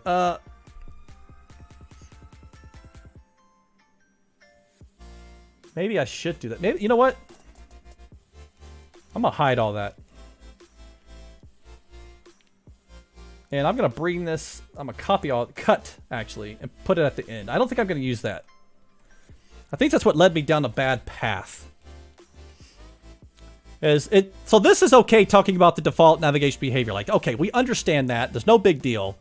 But now we want to talk about navigating to a specific instance. And maybe this is where I go into another explanation, visual explanation, but using tabs instead.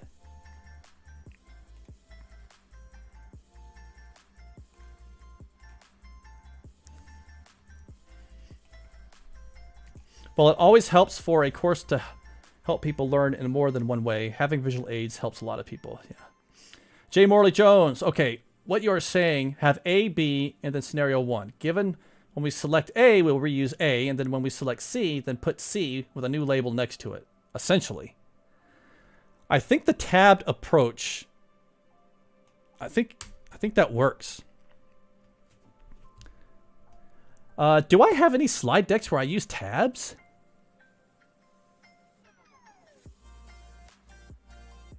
I'm trying to think. Do I have any courses? So I would much rather reuse content than not. I don't think so. Nope. Dang it. You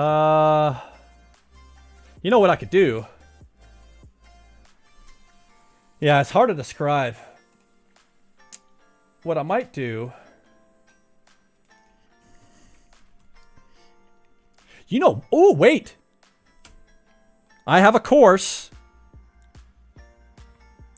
Mastering the tab control. Let me sign in. Crap, I don't know which one I used. Nope, that's not it. I don't even know what this crap is. Oh my gosh, this is not what I wanted. Mastering the tab control. This is... No. What's this? Give me a tooltip. Can I click on this? Can I... What is this? Oh my god, okay. I'm gonna see if I can take a page out of my own book. Yes, this one. Don't need the introduction.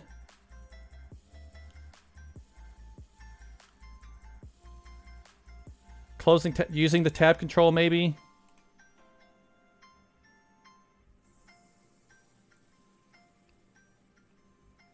Let's go. I just want to see my slide deck.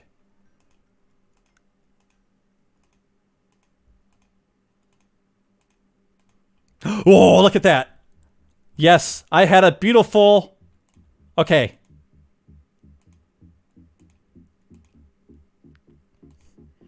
I need something like this. Something like... Okay, we need to create this. We need to create that. So... Let's take this. Right? Okay. Now I need... I have a region in here. Sure did. Yeah, for example, if you have master detail views, list with reflecting detail. Okay, I need a region in here.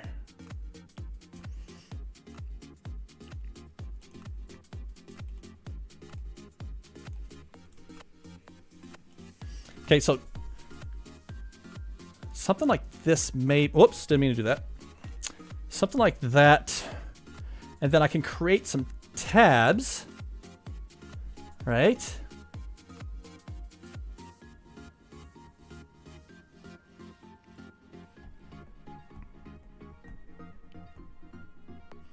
Okay, I'm just kind of working here. I'm not 100% on board with this just yet.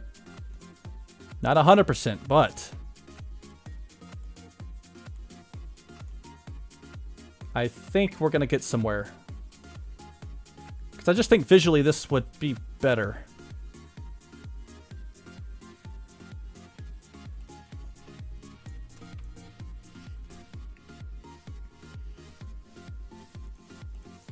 I'll group that together. And we will make that, I don't know, purple. Sure, purple. Purple works. Okay, tab A. I'm going to duplicate this so I don't mess it up. Control C, Control V. But I'll ungroup it. Ah, no.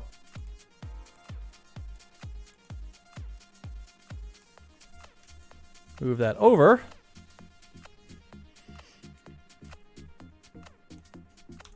Tab B. And then we'll group that again. And let's make, I don't know, what color should this be?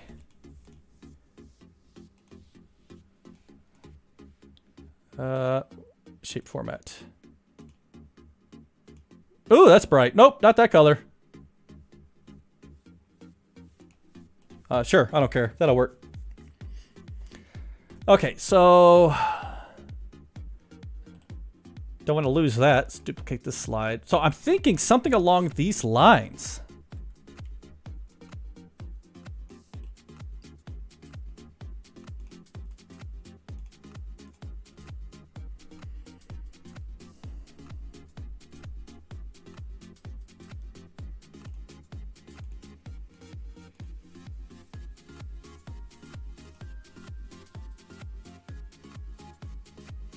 So maybe it should be like,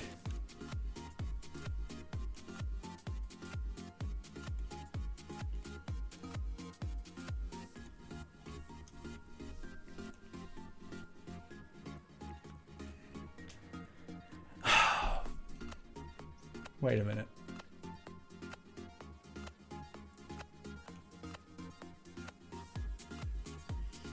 Tab item, tab item, tab item. I mean, I kind of like that.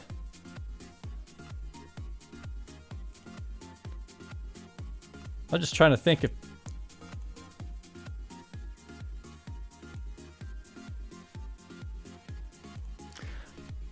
But I can't have different...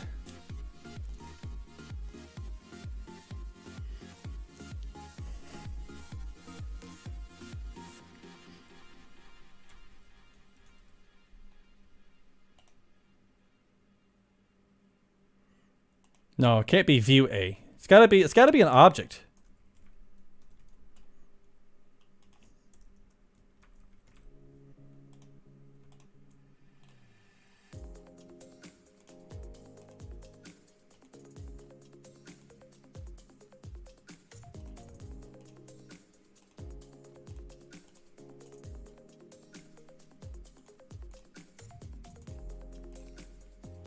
It's gotta be an object. And this is not default navigation behavior, by the way. We'll get rid of that. So something like this. Okay, and then maybe like mmsoft was saying, and then have a list, like a master detail list.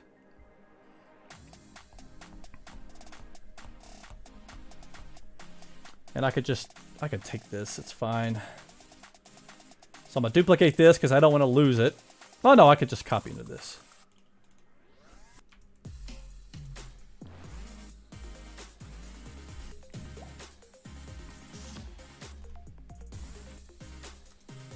Oh. Insert text box.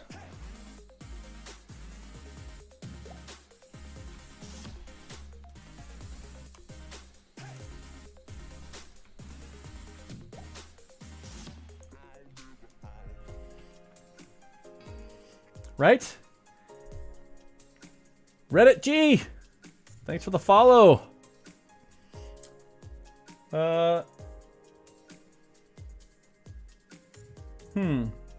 Although I didn't see all my faces jump up there. Interesting. That didn't work. Okay.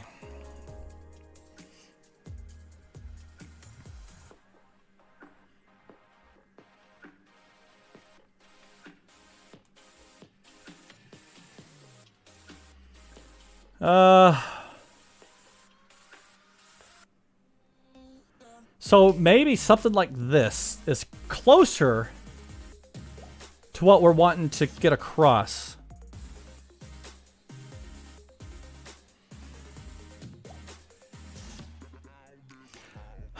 But the problem here is that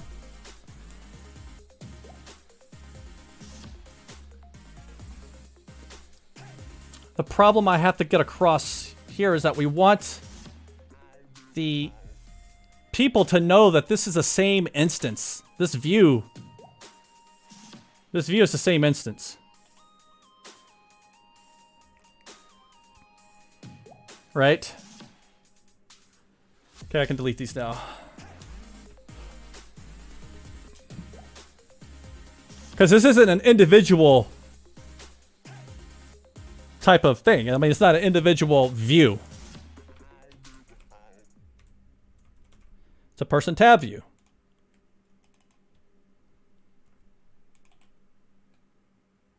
Hey, where's my bring to front?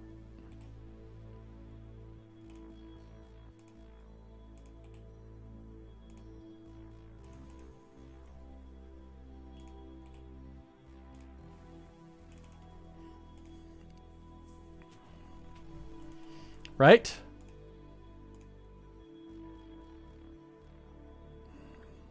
Man, we're putting a lot of work into this one freaking concept. I mean, we saw the code. We saw the code. We saw how easy that freaking code was. I mean, this is it. Why is it so hard?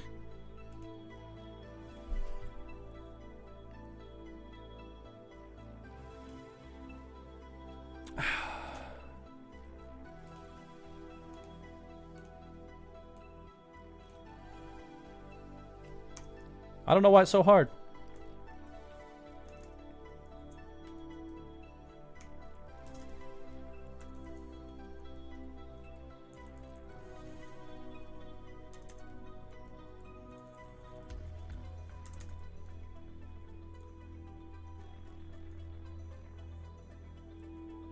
Oh wait, no, that's...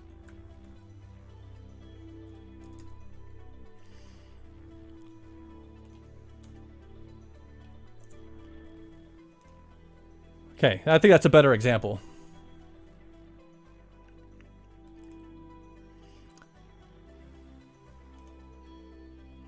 Wow.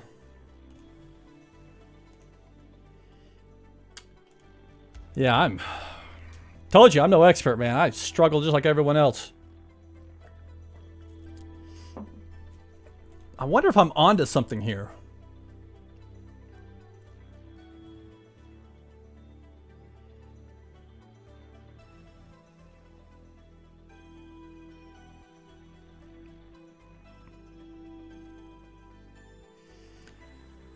Could you have 3 slides, one A and B, and A selected slide 2, and B selected, and just have the word reuse slide 3, A and B.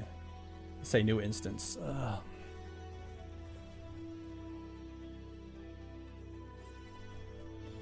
I'm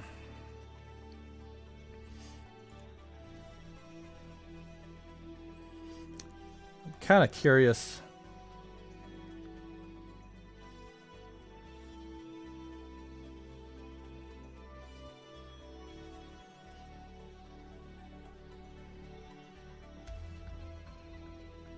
Animate person C in to illustrate creating a new instance.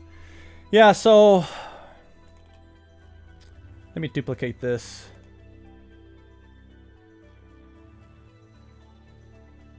Actually, I'm gonna duplicate it again and hide. This is gonna be my root there.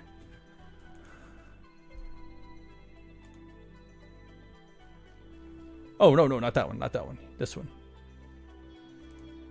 So we're gonna start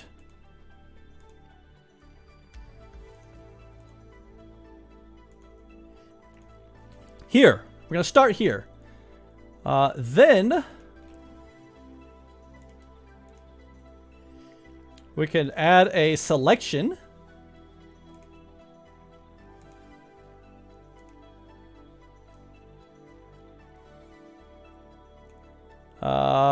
But no fill, shape outline. orange. Sure, why not? Oh, wait, I didn't mean to put it on that one.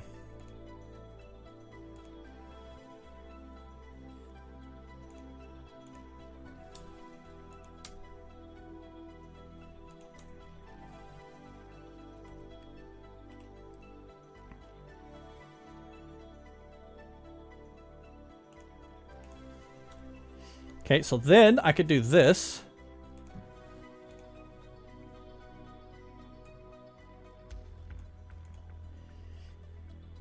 Right?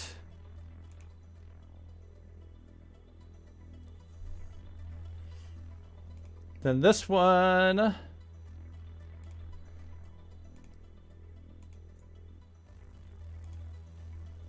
We can bring down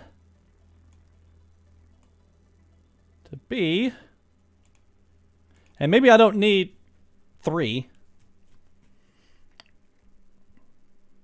Maybe I don't need 3. Maybe I do.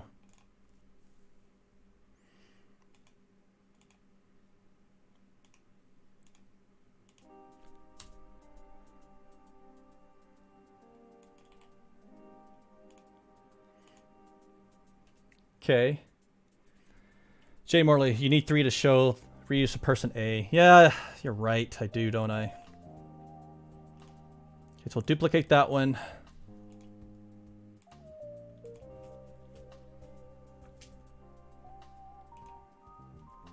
We'll bring this one down to C.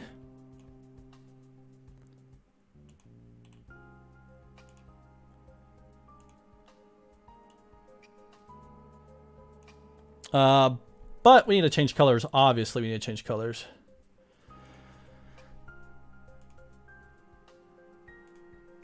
How about black, blue, purple, green, green? Shoot, I don't know.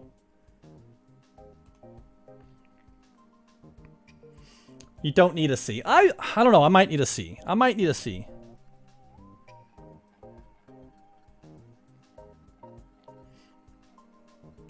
I need a change color of C. That's for sure.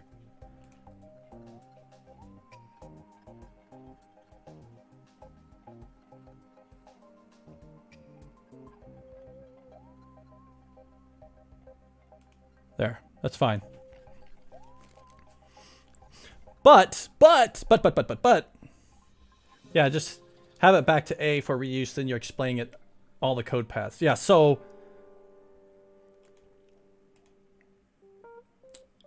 my thought process, where's my A? Is, okay, so let's duplicate, actually let's duplicate this. Or do I need to duplicate that one? Let's add it here. So go with me, just bear with me here. I think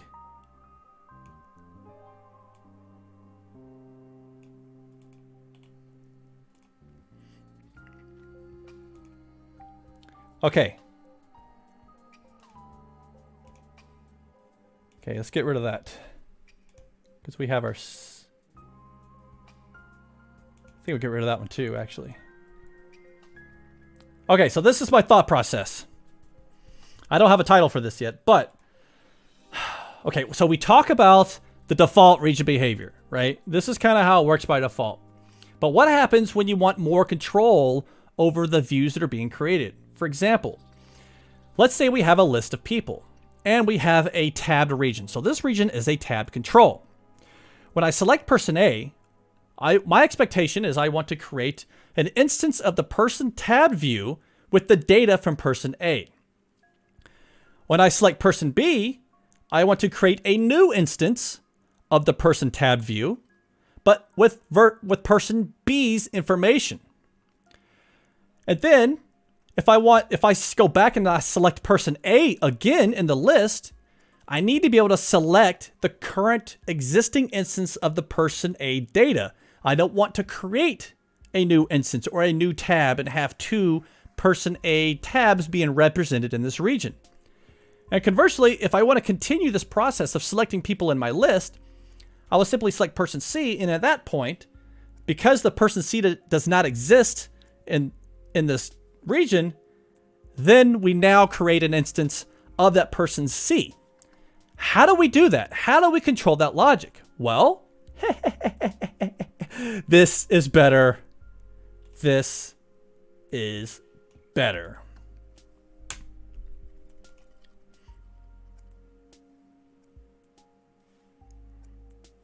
How do we do it? This is how we do it. This is how we do it.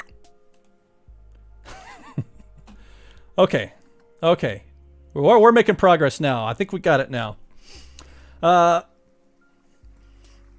So actually, maybe I jump into this. Maybe I go from, where's that? Maybe I go from talking about, so how do we do this? And I go back to, well, let's go back to that iNavigationAware interface. If you remember, there was an isNavigationTarget method there. This is the method that we're going to use to achieve this.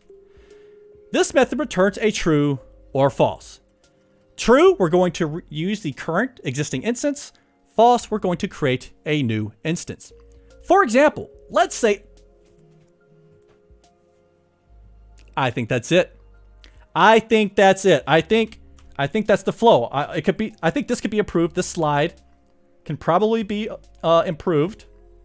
Let's see what layouts we have to choose from. Because we have a true false, right? Code rushed.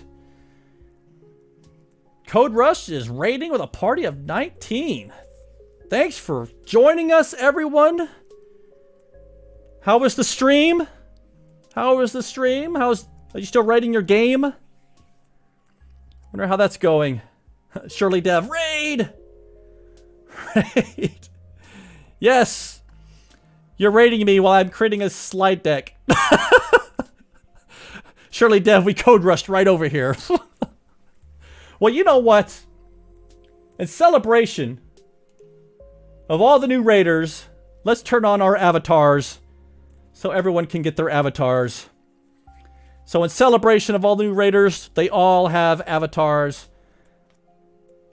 Simply throw in your chat and you'll be added. And you can customize your avatar. You can fight other avatars. Live coding. PowerPoint! Yes, PowerPoint. Oh. Hey, we had code up. Hey, we have some code right here. There's some code. Right?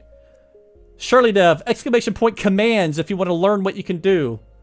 Like exclamation point attack and then the name of the person you want to attack. Right? J. Morley Jones, thanks for the follow. Thanks for the help. Actually, I liked your suggestions. I think this slide needs to be improved before we can call it good. Because we only have a true false here, so we need some type of two item thing here. Right? Okay, go back. That looked crappy.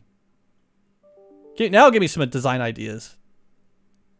Nope, don't like any of those ideas. Oh, of course, you're gonna attack me. You're gonna attack me, huh? Oh yeah? Take it.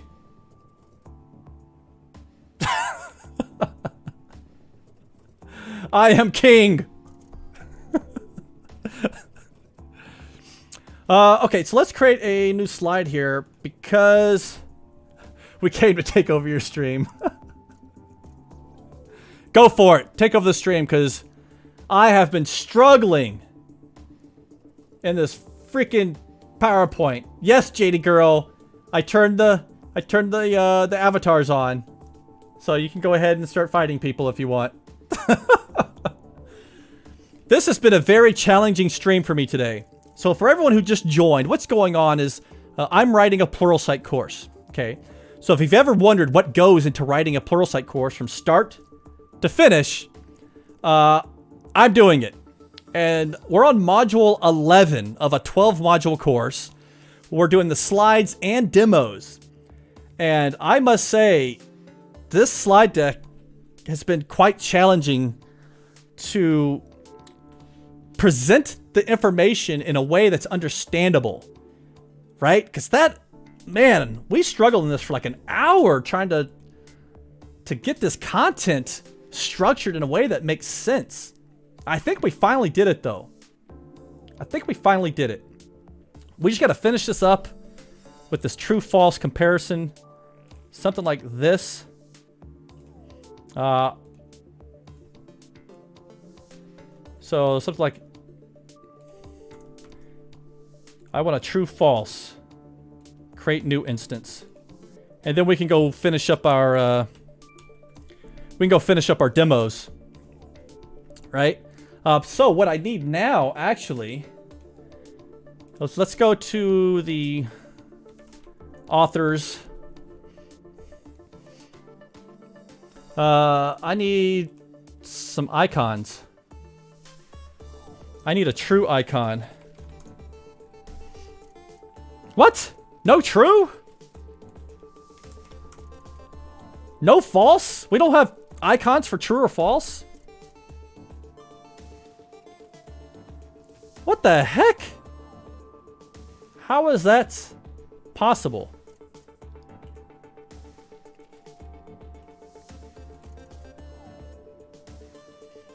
I need... Okay, what if I just do this?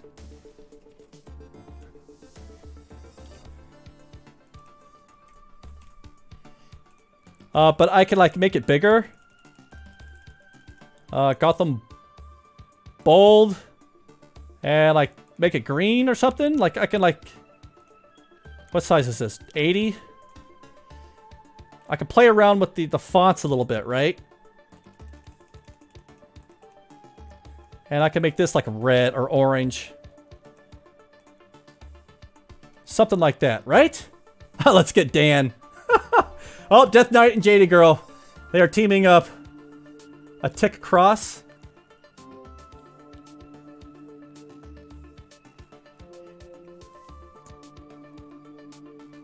Color.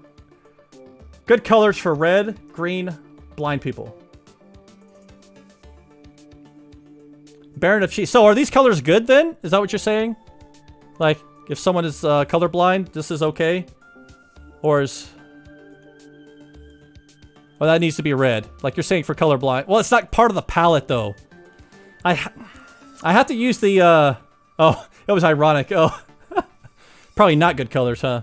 Well, that's why it says true or false, right? Color doesn't matter. But I can do this. Now, can I add an animation? This is Pluralsight's deck. Okay, so the deck I'm using is from Pluralsight. So whatever I do, I have to use Pluralsight's themes. So if you look at the top here, these are the theme colors that I have to choose from. I can only pick those colors for my text.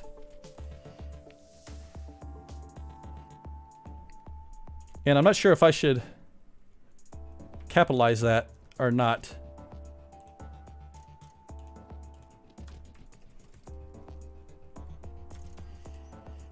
But I think I'm going to add some animations for this.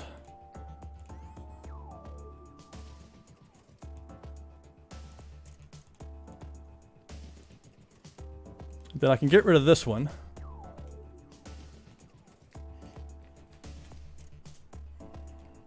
And I think I'm going to add... Let's duplicate this slide. Let's remove this color to just white. So it's like a highlight. Blue and yellow. So blue and yellow are good color blind colors. Yeah, but it's like I said, I have to use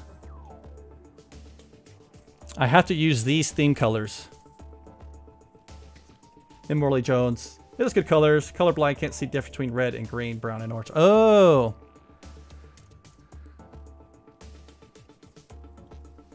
I like how Baron of Cheese is actually paying attention while everyone else is playing with the avatars. Right, JD girl. Okay, I think we're done. So I'm just gonna run through this really quick. I need an animation here though. Actually, hold on. Wait, we're not done. We're not done. I need a title. I need a title.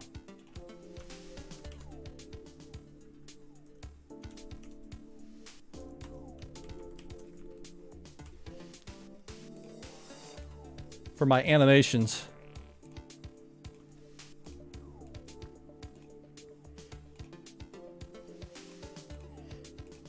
Okay. I need an icon here. Dan, hey Brian Goodness, you should have JD Girl join you on stream. No, because then she'll take over. She'll take over. She has a personality that would blow your mind for a 10-year-old. Like, I'm surprised Disney hasn't discovered her yet. She would be quite the personality for a Disney show. Example, okay, navigation journal. Okay, that's okay. So I can delete these. I can delete this. This is good. Because Baron hasn't figured out what is important in life.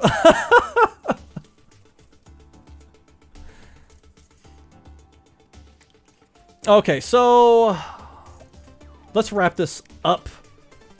I need an icon for this. Let's go back to Pluralsight for confirm or cancel, something like that. Confirm or I need an icon for maybe navigation. I mean, a maze? Does a maze make sense? Confirm. How about confirm? Nothing for confirm. Okay, what about cancel? Pause.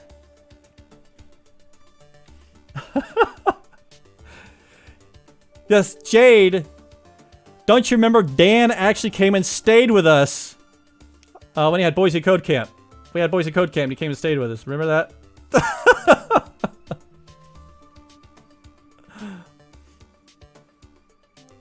Okay, I need an icon, dang it.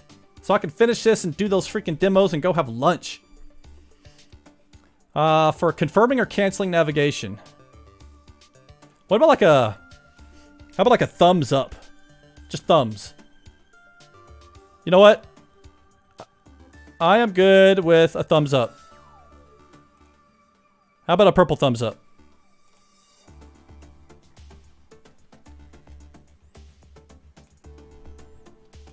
Okay, sure. Works for me. What else do we have? Navigation journal. So we didn't really talk a lot about this at all, but it's pretty simple. Let's go back to our icons. Maybe we have like a book, right? A book or, whoops, not book. A book. Give me a book. Yes, like a journal. Perfect. How about a blue one? Sure, why not? I don't care. That works. Okay. All right. Let's skim through these and then go do the demos. Because I have time to do the demos today. Let's finish this module today and try to finish the last module on Thursday and start recording and editing the course. Oh, man. Okay, so getting more of your navigation. Oops. I thought I put some animations on that. Okay. Let's try that again. This is where we talk about our agenda. We're going to open up by talking about the default region navigation behavior. How when you add a view to the region, it's shown in the, in the control, and you navigate to another one. But if you go back, it reuses that instance. Go back to view B, it reuses that instance. So the default behavior is it's going to reuse the instance of that same type of view, no matter what. But what we want to do is we want to change that behavior to navigate to existing views, and control that logic, determine how that behaves. For example, in this case, we have a list of people on the left, and we have a tabbed control region on the right. And so when I select person A, for example, I expect a person tab view to be injected into that tabbed region with the data from person A. Same thing here. If I click on person B, we're going to navigate to person B. We're going to create a new instance of that person tab view and populate it with person B's data. Also, if we go back and select person A, I don't want to create a new instance of the person tab view and repopulate person A data. We want to select the existing person A tab, right? And then if we select person C, since person C's data has not been loaded, we're going to create a new instance of that tab view and inject it into the region. So that is the behavior that we want to achieve. And so how do we achieve that? Well, we're going to achieve that with the iNavigationAware interface. We talked about this in the last module, right? Specifically, what we didn't really talk about was this one called the isNavigationTarget. Now, the isNavigationTarget basically returns a Boolean. And it's going to say true, use the current instance. If it returns false, we're going to create a new instance of that view. And so a simple example of that will be, I have a view or view model that implements the iNavigationAware interface. And in my isNavigationTarget, I am checking for the parameter with the ID of person.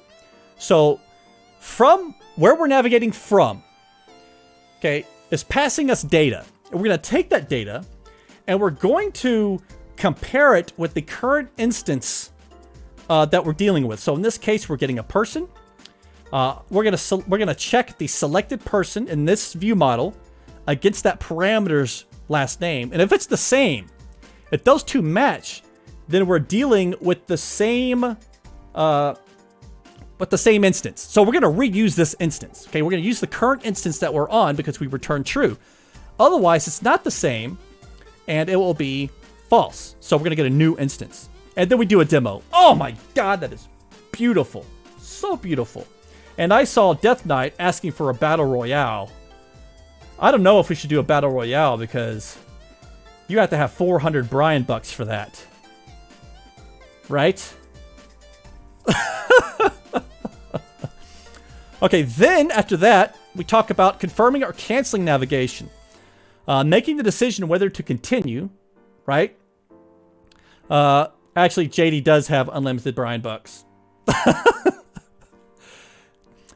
And there are three major types of decisions that we make when we're dealing with should we navigate. It's we base that decision off parameters, the incoming parameters. We say, okay, are these parameters something that I need to make a decision on if we're going to continue navigation?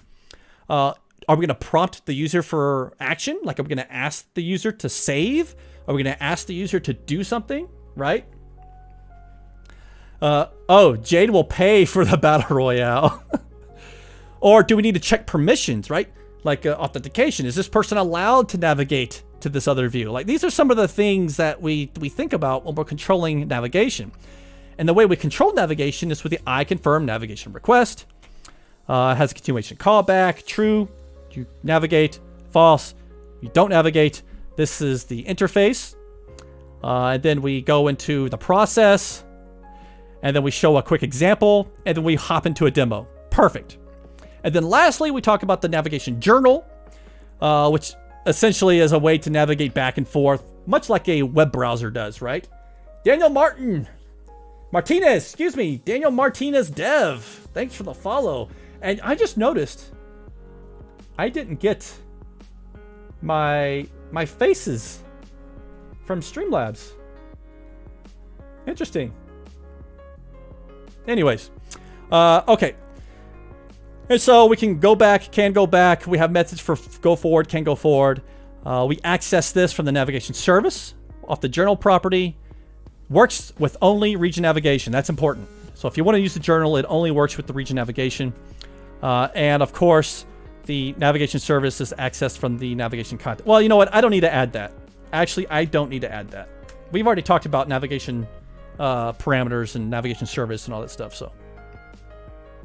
Or did I? No, I don't think I did. Maybe I do need to add that. Okay. So we talk about that, and then I talk about the basic idea of how the back kind of works, right? The navigation journal. We talk about you know, we have a region, and let's say E is the active view, right? This is the one being displayed in the region.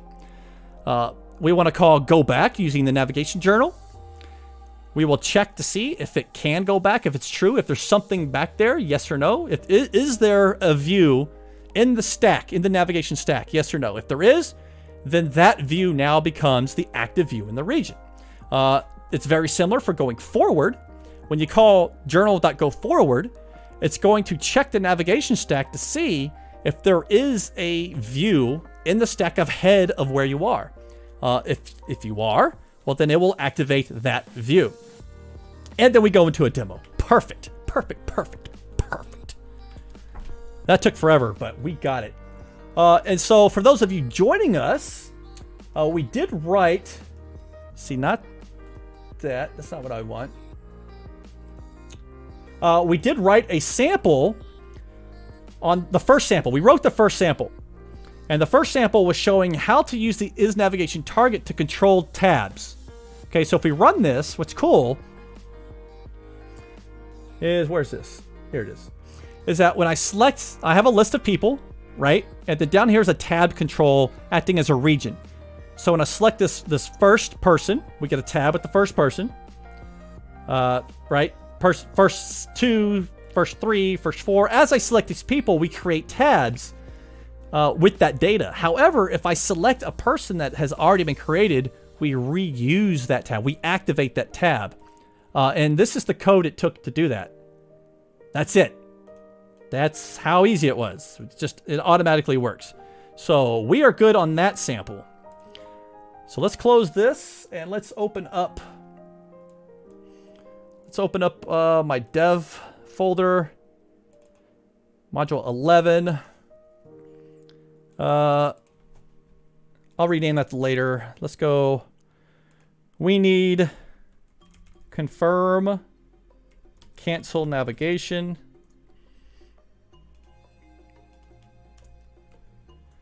And then we need a Injected views navigation journal. Okay. I need some Death Knight. I need some better gear for my avatar. Hey, you can start customizing it. You can customize it to your heart's content. Okay, so let's do confirm cancel. Before. After. Okay, so I do a before and after project. Now, Pluralsight doesn't require this, but I do this out of courtesy. You know what I want to do? Yes, Death Knight, I need some Kratos axes. Yes. What I want to do is I want to go to my repos, Prism library, samples-WPF, because I already have a lot of samples that do this. Like confirm cancel. What are we doing here? I like to reuse as much content as possible. So hopefully I can I can reuse this. Let's run this application. Navigate to view B. Do you want it to navigate? No. Do you want it to navigate? Yes. Okay. This looks pretty straightforward. Let's look at my view model. This looks really straightforward. Perfect. I will do that. So let's go. Whoops, didn't mean to do that. Let's go back here. I need to find a before.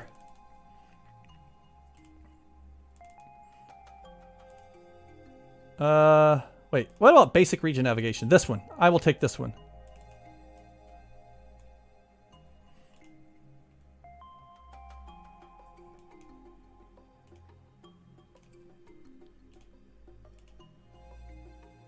Where am I? Oh, here we go. I got lost. So confirm cancel before, add it. Let's open this up and see what we are dealing with. Just stay away from butter. Oh, JD Girls, because of her toasty hands. I'm going to run this and see where we're at. This should be a simple view A, view B, view A, view B, view A. Perfect. Perfect, perfect, perfect. Okay, so that's before. After. Now we will implement our code to prevent navigation.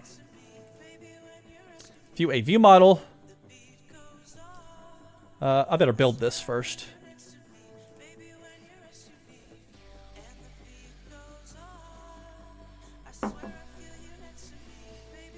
Okay.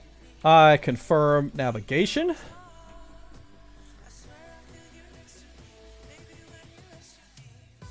Wait a minute.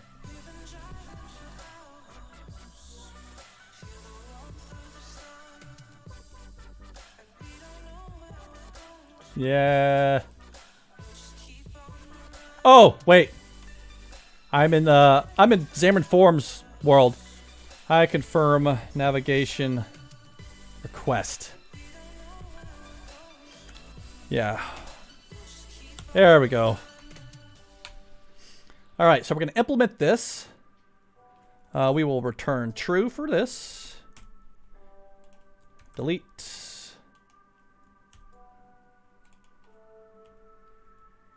Delete. And this is where we're going to say var result. Actually, I don't even have to say that. What did I do in this? See, I didn't have to do that. But I will. I'll do that. I'll do that. Shoot, let's just do this. Let's just copy and paste it.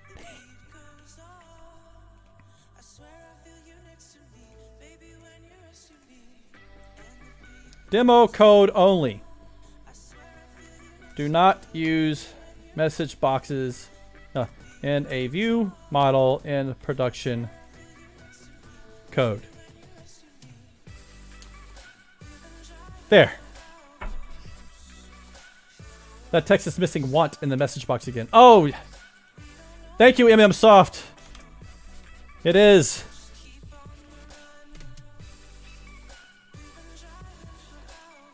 Jada Girl. Yay, we have a battle royale. Oh, I almost missed it. One Pocket Pimp battle royale.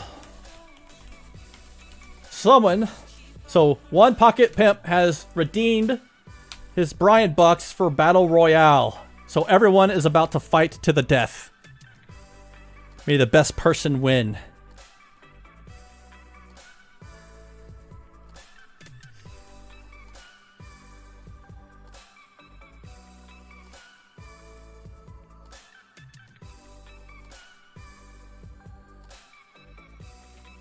I hope I didn't miss anyone. Did anyone else have a battle royale? Did I miss Baron of Cheese's battle royale? I want to make sure I didn't miss someone. I think someone might have, Oh, I think I did miss one. Looks like we have another one. I owe Baron of Cheese a battle royale. I missed it. We'll do another one. Okay, so let me run this code. And we can call this demo done.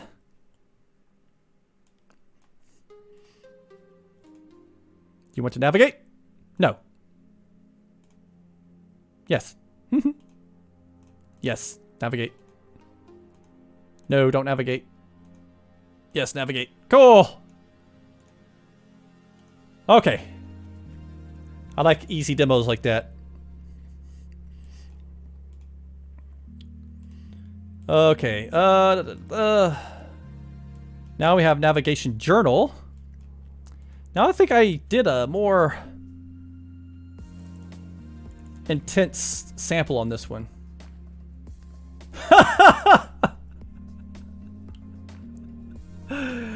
That is hilarious. MMSoft won again.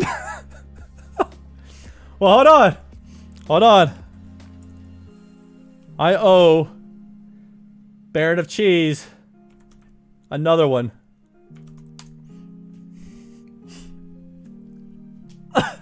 Heck, I think I think MMsoft might have enough to fight the Pumpkin King, actually.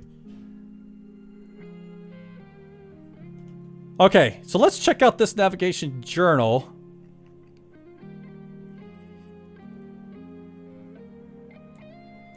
And I'm using... Oh, so I'm using the list. Oh, okay. Okay, okay. So it's just slightly modified. So if I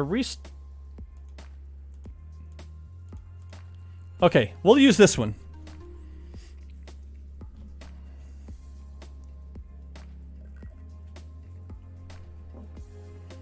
So I'm going to need passing parameters before.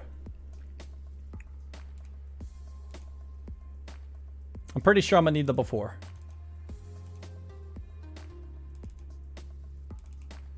I think. No, let's do the after. Woo! I won! I won! I missed it! Yes!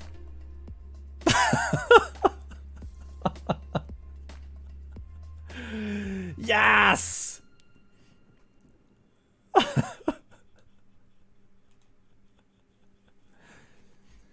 So are you buying our Pumpkin King battle? I'll save the Pumpkin King battle for the very end, which, I mean, we're going to wrap this up pretty soon, so...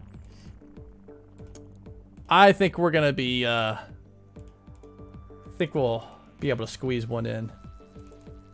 I need the passing parameters after. Now, I'm going to modify this one to fit our needs. This is where I'll start from.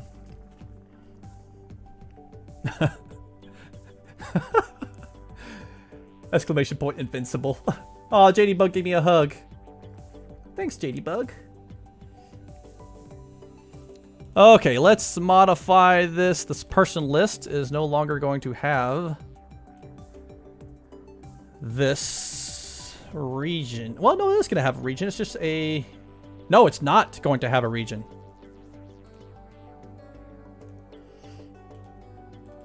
Let's look at what we have here. I think it's just a button. Yeah. It's just a button with a go forward command. So we're going to replace that. Okay.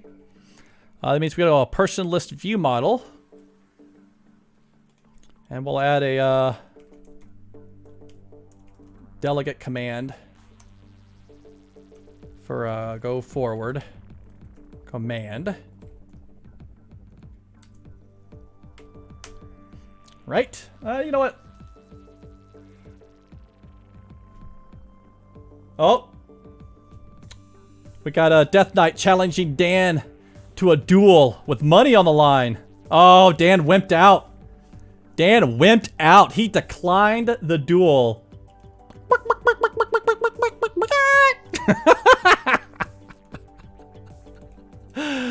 Oh, that is hilarious. Someone's scared.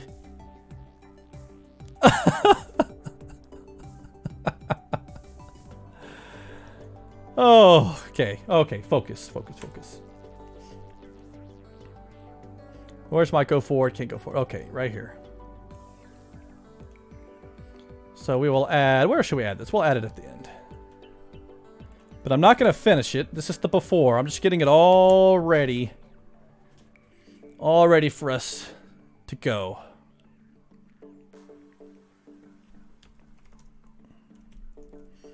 And we will return false on that for now.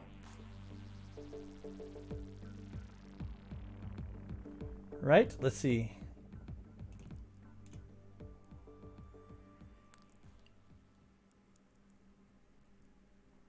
Yeah,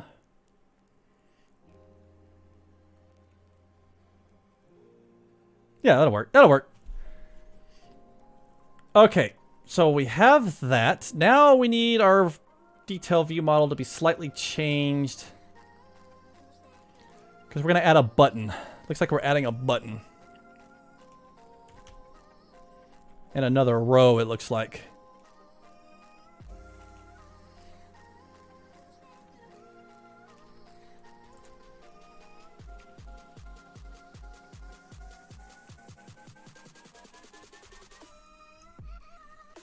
Okay, got that. Oh, someone dueled me, but I didn't see it. Sorry, Shirley. Here, Shirley Dev, do that again. I'll pay attention this time. Challenge me again. I'll pay attention. Sorry. I was coding. Okay. Type accept. Accept. Boom. Tell me who wins. Okay, person list, person detail view model. We're going to take this command. Let's go back a command. Right. Person detail. Yep. Put that there.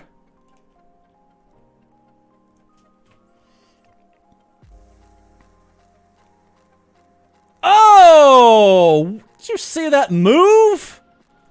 Woo, man. I got skills now. That was my finishing move, apparently.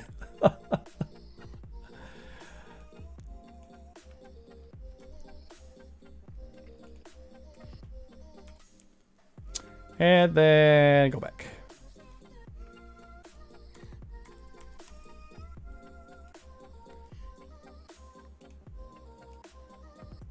Okay.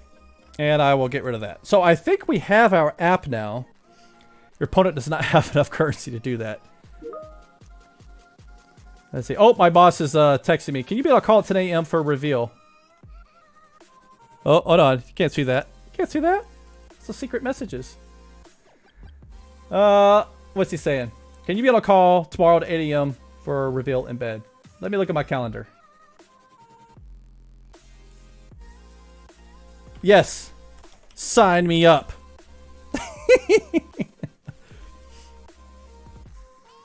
Okay. Okay, what am I doing? Oh yeah, I gotta test this. So first off, I think we have to double check how this navigation is happening in the sample here. Yes, content region. That's what I thought.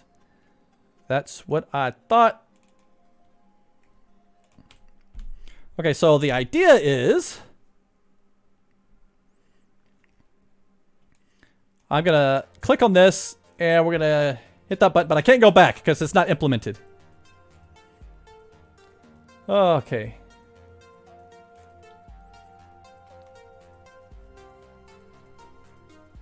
So I think that's good. I think that's good. So surely dev, only I can do mass calls, like mass jump. Right? Only I can do that. Hee hee hee. I have the power. We'll do after. Now let's implement the navigation journal. But you can buy with Brian Bucks. Oh, I haven't added those yet. Oh, never mind. I'm going to add that stuff. Like mass bombs and dance. I can make everyone dance. Oh, sorry. Mass dance. I can make everyone whoop whoop. Okay, so let's go ahead and implement this. Okay, go forward. We need the navigation journal. So that means we need navigation aware. This is going to there. Return true. I almost kind of think that is navigation target should be its own interface too. If we're being honest here. But maybe not. Maybe not. Maybe not. So what we need is we need the navigation journal. Right? So I'm going to create the region navigation journal. Ooh, should I do I region navigation journal?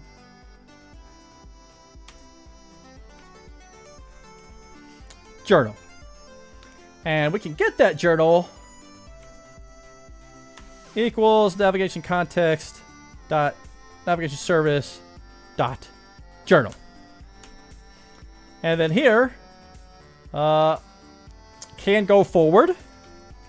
Journal dot can go forward. Right?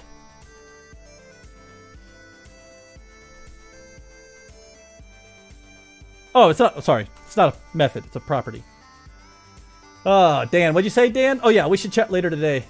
Yeah, we probably should, especially if we're gonna start deprecating the old region confirm navigation thing. Maybe we could just kind of rethink that as well while we're at it. Because I don't know, I kind of lean towards is navigation target. Maybe not. Maybe that's where it does belong. Maybe that's where it does belong. And then of course we'll say journal dot go forward. That is my method. Okay. So that's that. Now on person detail, we gotta do the same thing. I'm gonna grab my I region navigation journal. We'll call it a journal. On navigated 2. Let's grab our journal in this. Navigation context, navigation service, journal, go back, journal dot go back. So let's run this, and that should really be about it. Oh, wait a minute. I'm not considering that when this first loads up the list that it can go forward.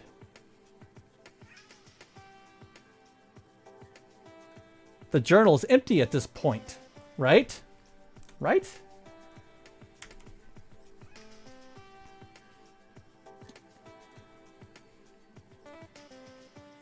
Yeah. Right. Oh, and I'm checking. Yeah, I forgot about that.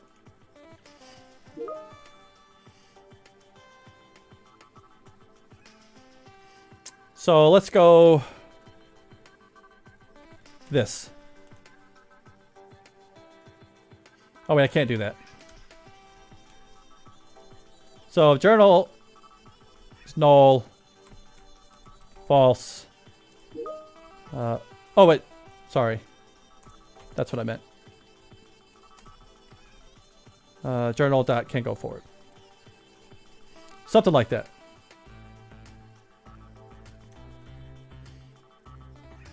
I think that's what I did.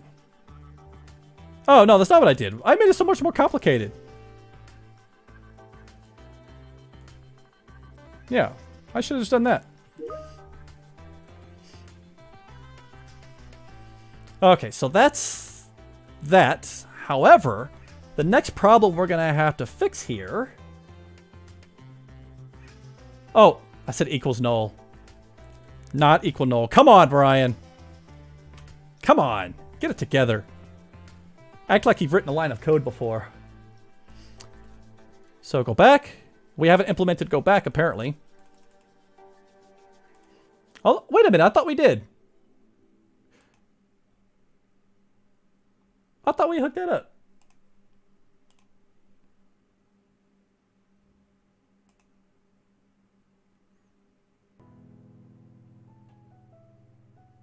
Why is that blank?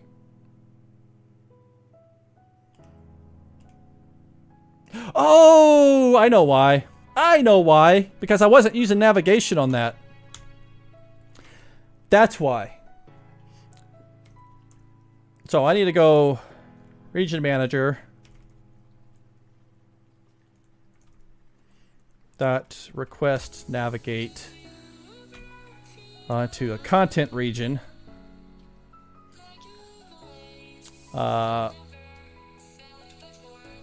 Person list.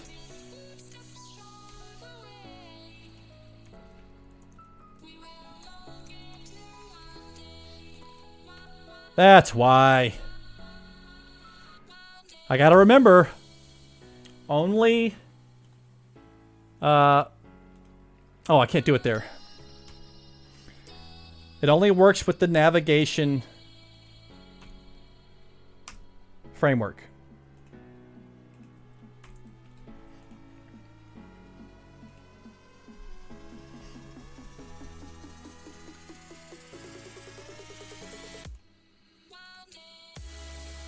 Okay, there we go. But my go forward isn't working. Oh! Forgot. See, this is why we do it. JD girl, I love to fart. Boy, I checked the chat at the right time, didn't I? Person list view model. When we navigate to this, go forward command dot raise can execute changed.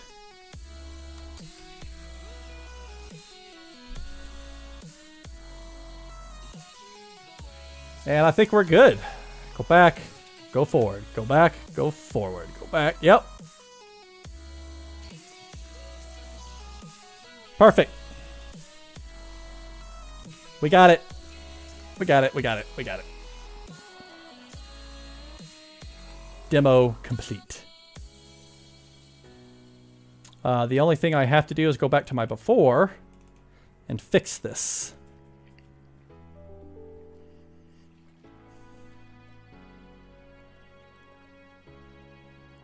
The module itself here.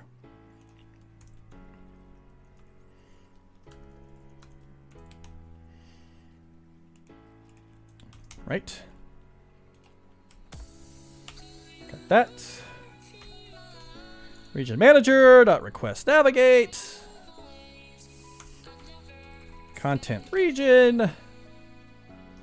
Person list.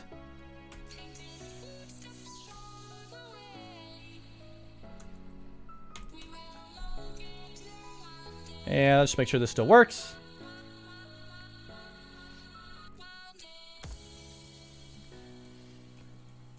And yes, okay, that still works. Perfect. Alrighty. Alrighty then. So let's do our thing. We gotta clean these up.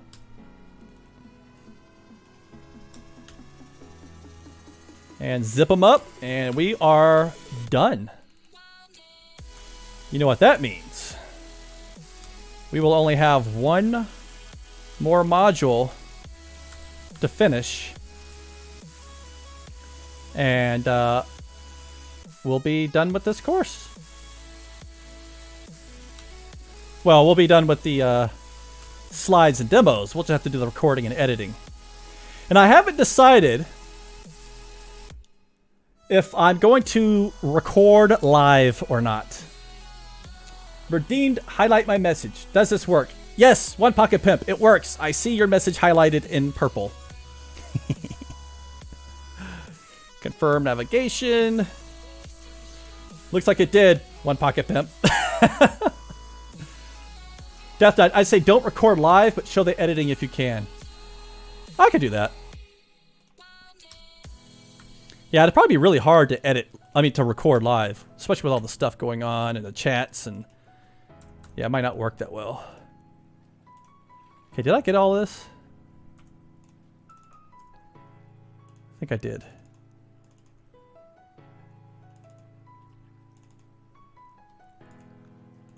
Okay, I did.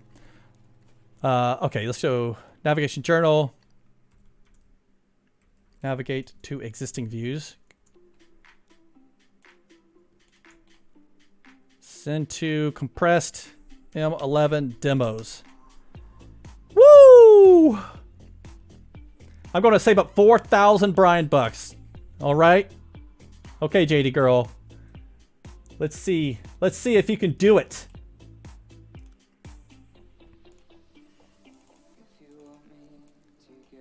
Module 11. Demos and slides complete. All right. All right, all right, all right. All right, all right, all right. Oh, how pathetic was that? All right, all right, all right. We did it. This was a longer stream, though. This is the longest I think I've ever streamed at one time. I streamed for 3 hours. Yeah, I've wasted a lot of time in this channel.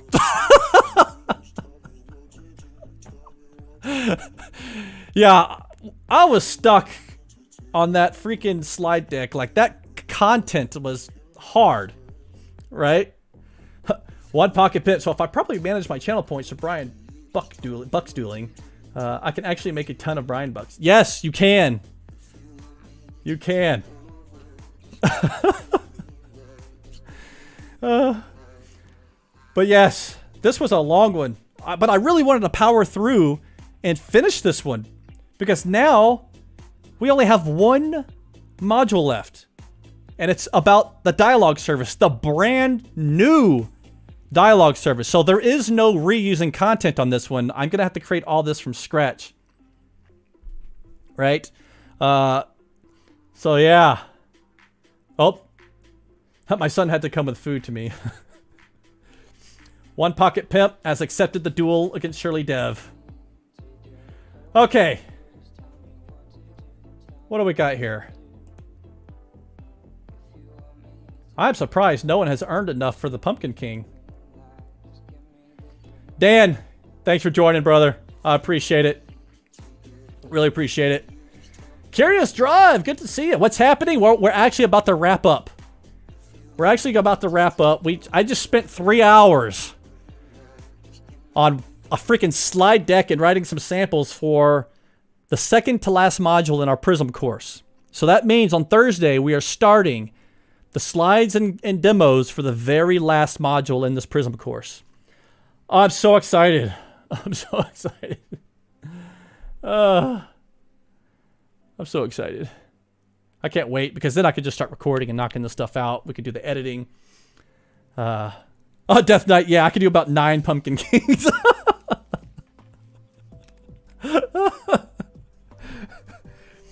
Well, if you're going to do a Pumpkin King, now's the time to do it. Because it's 1 o'clock and I'm starving. And my boss is over here messaging me about an SDK meeting tomorrow.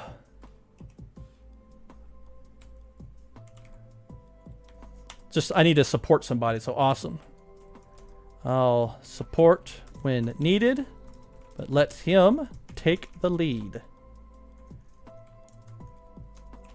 So we have a new technical salesperson working for us, and you know, I don't like to take over meetings. I kind of tend to do that sometimes. I have a very aggressive personality, if you will, and so especially when we have new people, I will really sit back and really let them take the lead and only be there in a supporting role if they need help. Right? I'm not going to just jump in and take over everything. Nope. I'm really going to give them enough rope to where they can start exploring and succeeding in meetings and talking and learning more. I'll only be there if they need me, right? So, Curious Tribe, what kind of course do you make? So this is a Pluralsight course. So you may have heard of Pluralsight. And I did a course just over maybe 10 years ago on Prism for WPF, right? And so that course was so old, and it was my very first course, and it's time for an update. So we're updating that course live on the stream. We've been doing that for weeks now. For weeks. And we're almost done with the slides and the demos. Damplet, thanks for the follow. And so we started from the very beginning. So if you were ever curious about what it takes for someone to create a Pluralsight course, I've been doing it. And it's not all glamorous. Trust me. Everyone who watches this knows it's not all glamorous. And it's a lot of hard work. But we started with the course proposal. We wrote that up. It's like a 10, 11 page document that we sent to Pluralsight for approval for the course. They approved it. And then we started with the slides for module 1. There's 12 modules in this course, and we have to do slides and demos for all of them. Then I have to go and record all of them. Then I have to go and edit them, and then render them and produce them and then upload them. And yeah, it's a lot of work. JD girl. Did you guys know that turtles can breathe out their butt?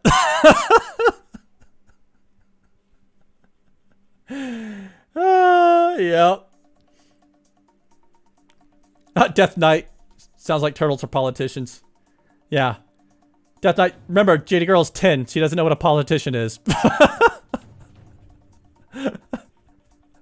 Turtles, obviously. Yeah, so Thursday we're going to get to, hopefully, I'm hoping we can do it just like we just power through. I just do like a 3-hour stream if I have to, just to power through and finish that very last module. Oh my gosh, I'm so excited. 12 modules. That's ridiculous. Curious Drive, is making Pluralsight courses your full-time job? No, actually it's not. I do it whenever I have spare time, which is really when I stream. So no, I have 2 full-time jobs if you think about it. I'm working all the freaking time. I work for a company called Infragistics. So you should definitely check them out. Here, I'll actually, infragistics.com. Right? That's the company I work for right there. Man, I don't know if, honestly, I couldn't do Pluralsight full time. That's, ugh. Any plans for another Pluralsight course? Maybe. I started a Xamarin Forms one, right? We started a Xamarin Forms course, but we made so many changes to Xamarin Forms, it was immediately outdated before I got halfway through. So I put that on hold, and then I started updating this one. So I don't know if they're going to let me finish that Xamarin Forms one or not.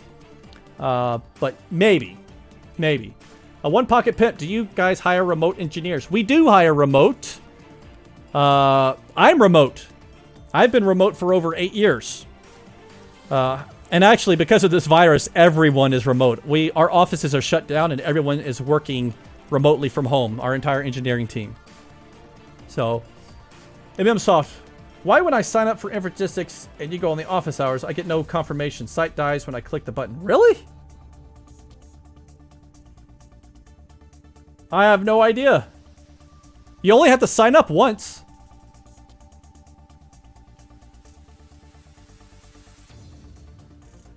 So you didn't get I sent out an email for the upcoming office hours on the 16th.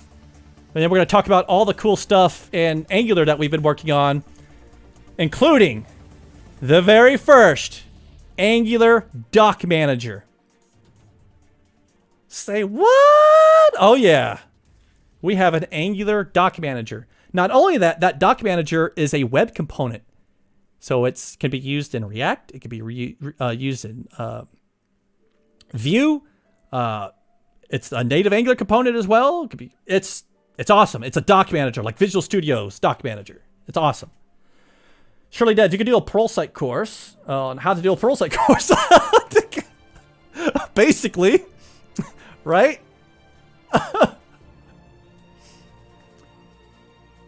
See, I just got the email to sign up. Well, hold on one sec. Hold on one. Is this the website that they take you to sign up? MMSoft, is that the one? Go to that and sign up there. I don't know if that's the website it takes you to. I don't know what marketing sends out. Shirley Dev, what is office hours? I think it has a different meaning to what I'm thinking. So I started a program at Infragistics called the Infragistics Office Hours. And what it is, it's a meeting with the engineering team. Like, what I've discovered is, so our customers are developers. Our customers are devs.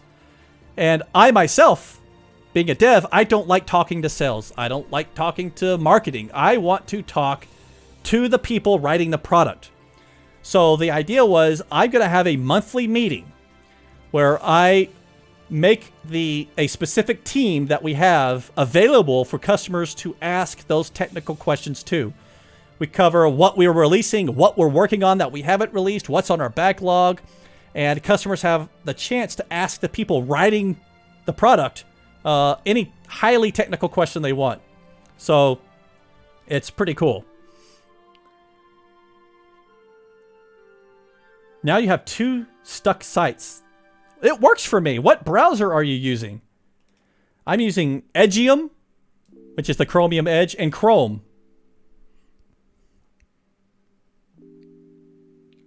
Oh, you're using Google Chrome? I have no idea.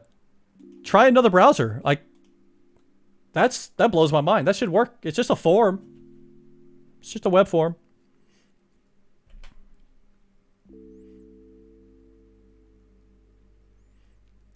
So, oh, that explains what you do during office hours, but what is the term? The term is office hours, meaning these are the hours the office is available to talk to you. Like, these are available office hours, right? This is when the teams are open to talk. It's a common term that people use, right? They might open their calendar like, these are my office hours, meaning these are hours that I make available to you to communicate with me or something like that, right? Yeah, when the office is open, we're open for business. Or when I'm working, yes, exactly. Okay, let me close that. I got these things open that you guys can't see. Okay. Oh, worked with Edge. Interesting. That is very interesting, MMSoft. Yeah, maybe you have some type of add-in or extension installed in Chrome that blocks JavaScript or something like that. That's weird. But all right, well, it is 1:19 my time. And I am starving. I'm so hungry. I'm so hungry. I went right through my lunch. So I'm going to call it a day. I think we did great. Let's find someone. Pumpkin King. Hey, no one has bought the Pumpkin King. No one's unlocked Pumpkin King. Right? So if someone wants to unlock Pumpkin King, now's the chance. Now's your chance to do it. I will say the Pumpkin King is undefeated. No stream has defeated him yet. I don't know, is JD Girl still there? If JD Girl is still there and wants Pumpkin King, I will give her Pumpkin King before we leave. We will end the stream with Pumpkin King kicking your butts. Let's see. Yeah, you got close. Oh, she's still here and she will. Okay. All right, everyone, this is how it works. I'm going to kick off the Pumpkin King fight. And everyone in chat and everyone watching has to join or you won't win. Okay? So, and you get to pick your character. If you're a mage, if you're a warrior, right? And you have different attacks. So make sure you read what's going on. Because we're starting it. You're going to type !join. Right? Now. !join. Warrior, priest, or mage. This is a team effort. You cannot beat him alone. It will take many of you.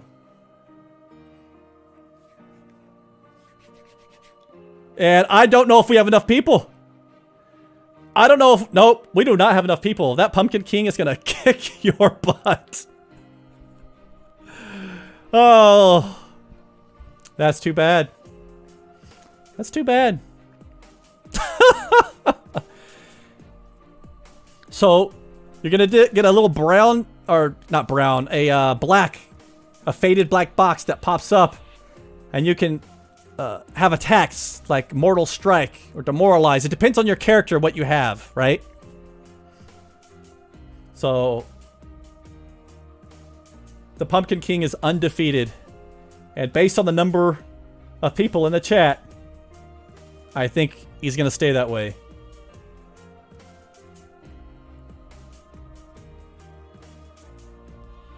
Groversaurus, I'm sorry, you're too late. The fight has already started. So type !Mortal Strike.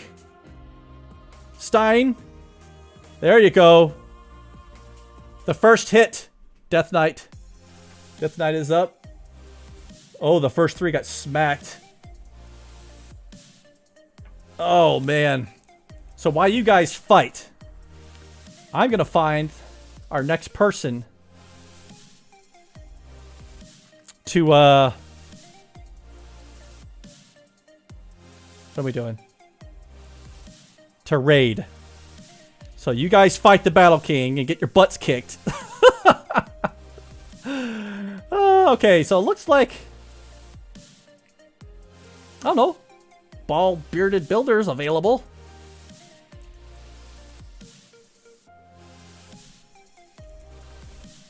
He's writing code.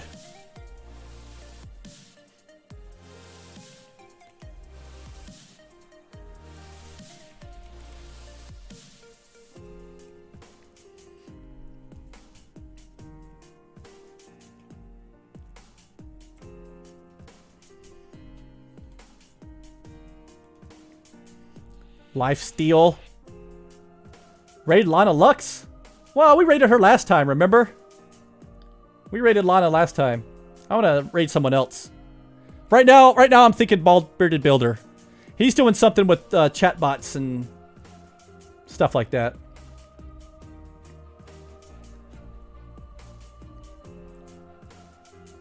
Oh man, you guys are getting whooped. Steven Wolfram?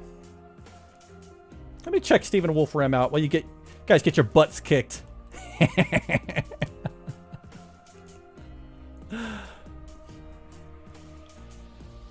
Live coding, language design, and Wolflang. Well, that's interesting. I've never heard of Wolflang. We could try that.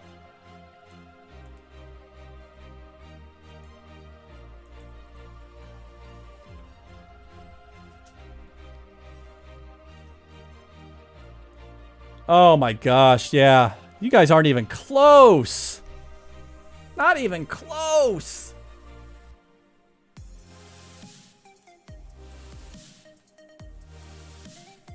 Dang.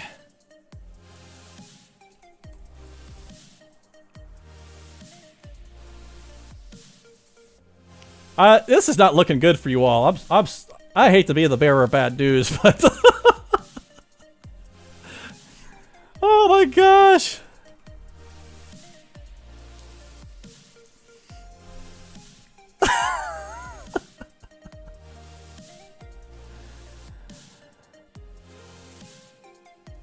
This is fun to watch. This is more entertaining for me than probably you guys. This is awesome.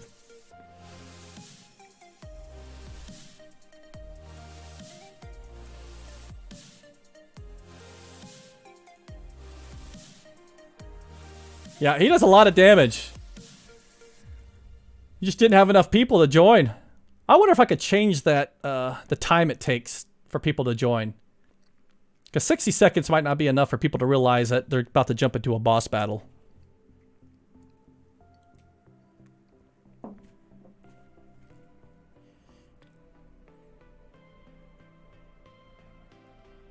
Oh, man.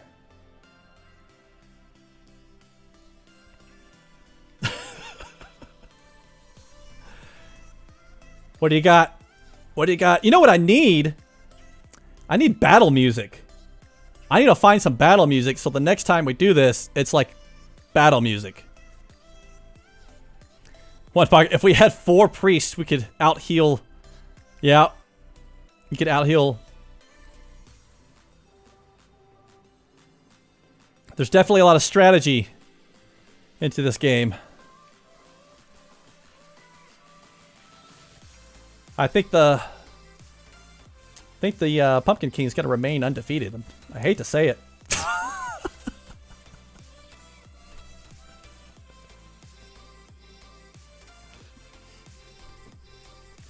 Well, JD Girl's still in the fight. JD Girl's still in the fight. Oh, gosh. He hits hard, doesn't he? Takes off like 30 each time.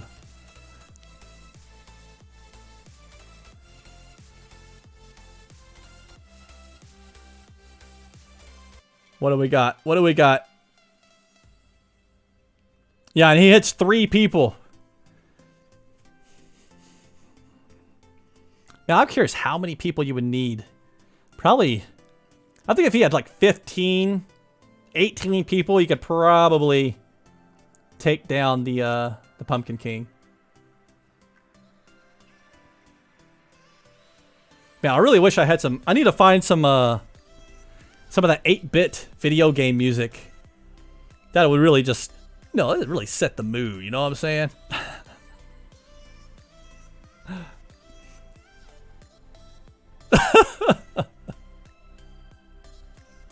Yes, Legend of Zelda. That would actually be a good one. I wonder if there's an 8-bit playlist on Spotify. I don't have Spotify. I have, what's it called? Pretzel Rocks. That's what it's called. Pretzel Rocks. I think there's an 8-bit on Pretzel Rocks, actually. Chef Brent plays it all the time.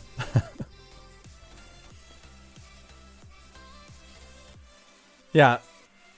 The music definitely, we need better music. Actually, let me see. Let me see what I can do in that department. The pop pop pop rock tune.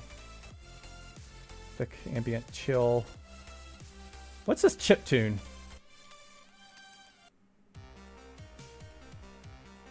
What's this?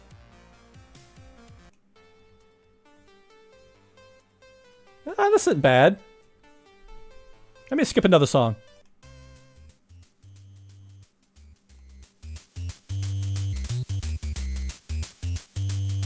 Turn that up a little bit. That's a little better. Medic!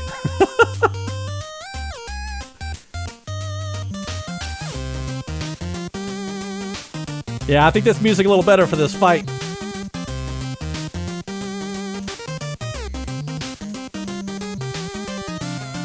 Come on, JD girl, what you got? Woo! 54, not bad. Oh! Hey, Death Knight's doing pretty good.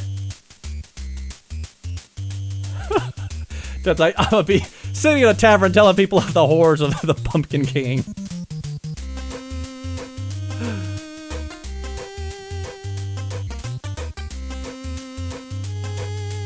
Oh! And another one bites the dust. Hey, this isn't bad though. You guys are doing pretty good. You guys are doing pretty good. I don't think you're gonna make this next round though. Yeah, Jade. I don't think you're gonna make it past this one.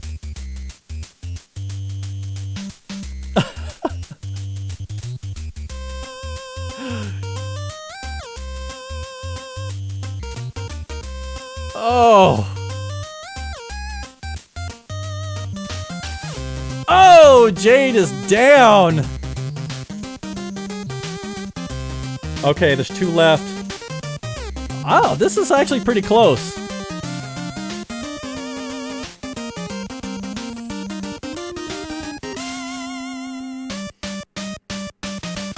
Oh, man. Let's see. Is this a 30? Is this a 30? Oh my gosh, 120! Oh my god!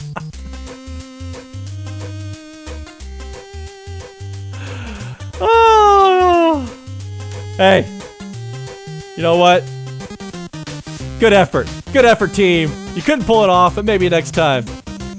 All right, so we're gonna raid Stephen Wolfram. We're gonna see what that's all about. Thank you everyone for joining me today. I know this was a longer stream, but I think we made the right choice of powering through, finishing this module. We have 1 module left on Thursday. Let's see what kind of progress we can make. We'll start recording it, editing it, getting that thing published for all to enjoy. Thank you everyone for joining me today, and I will see you next time. Let's get ready to raid.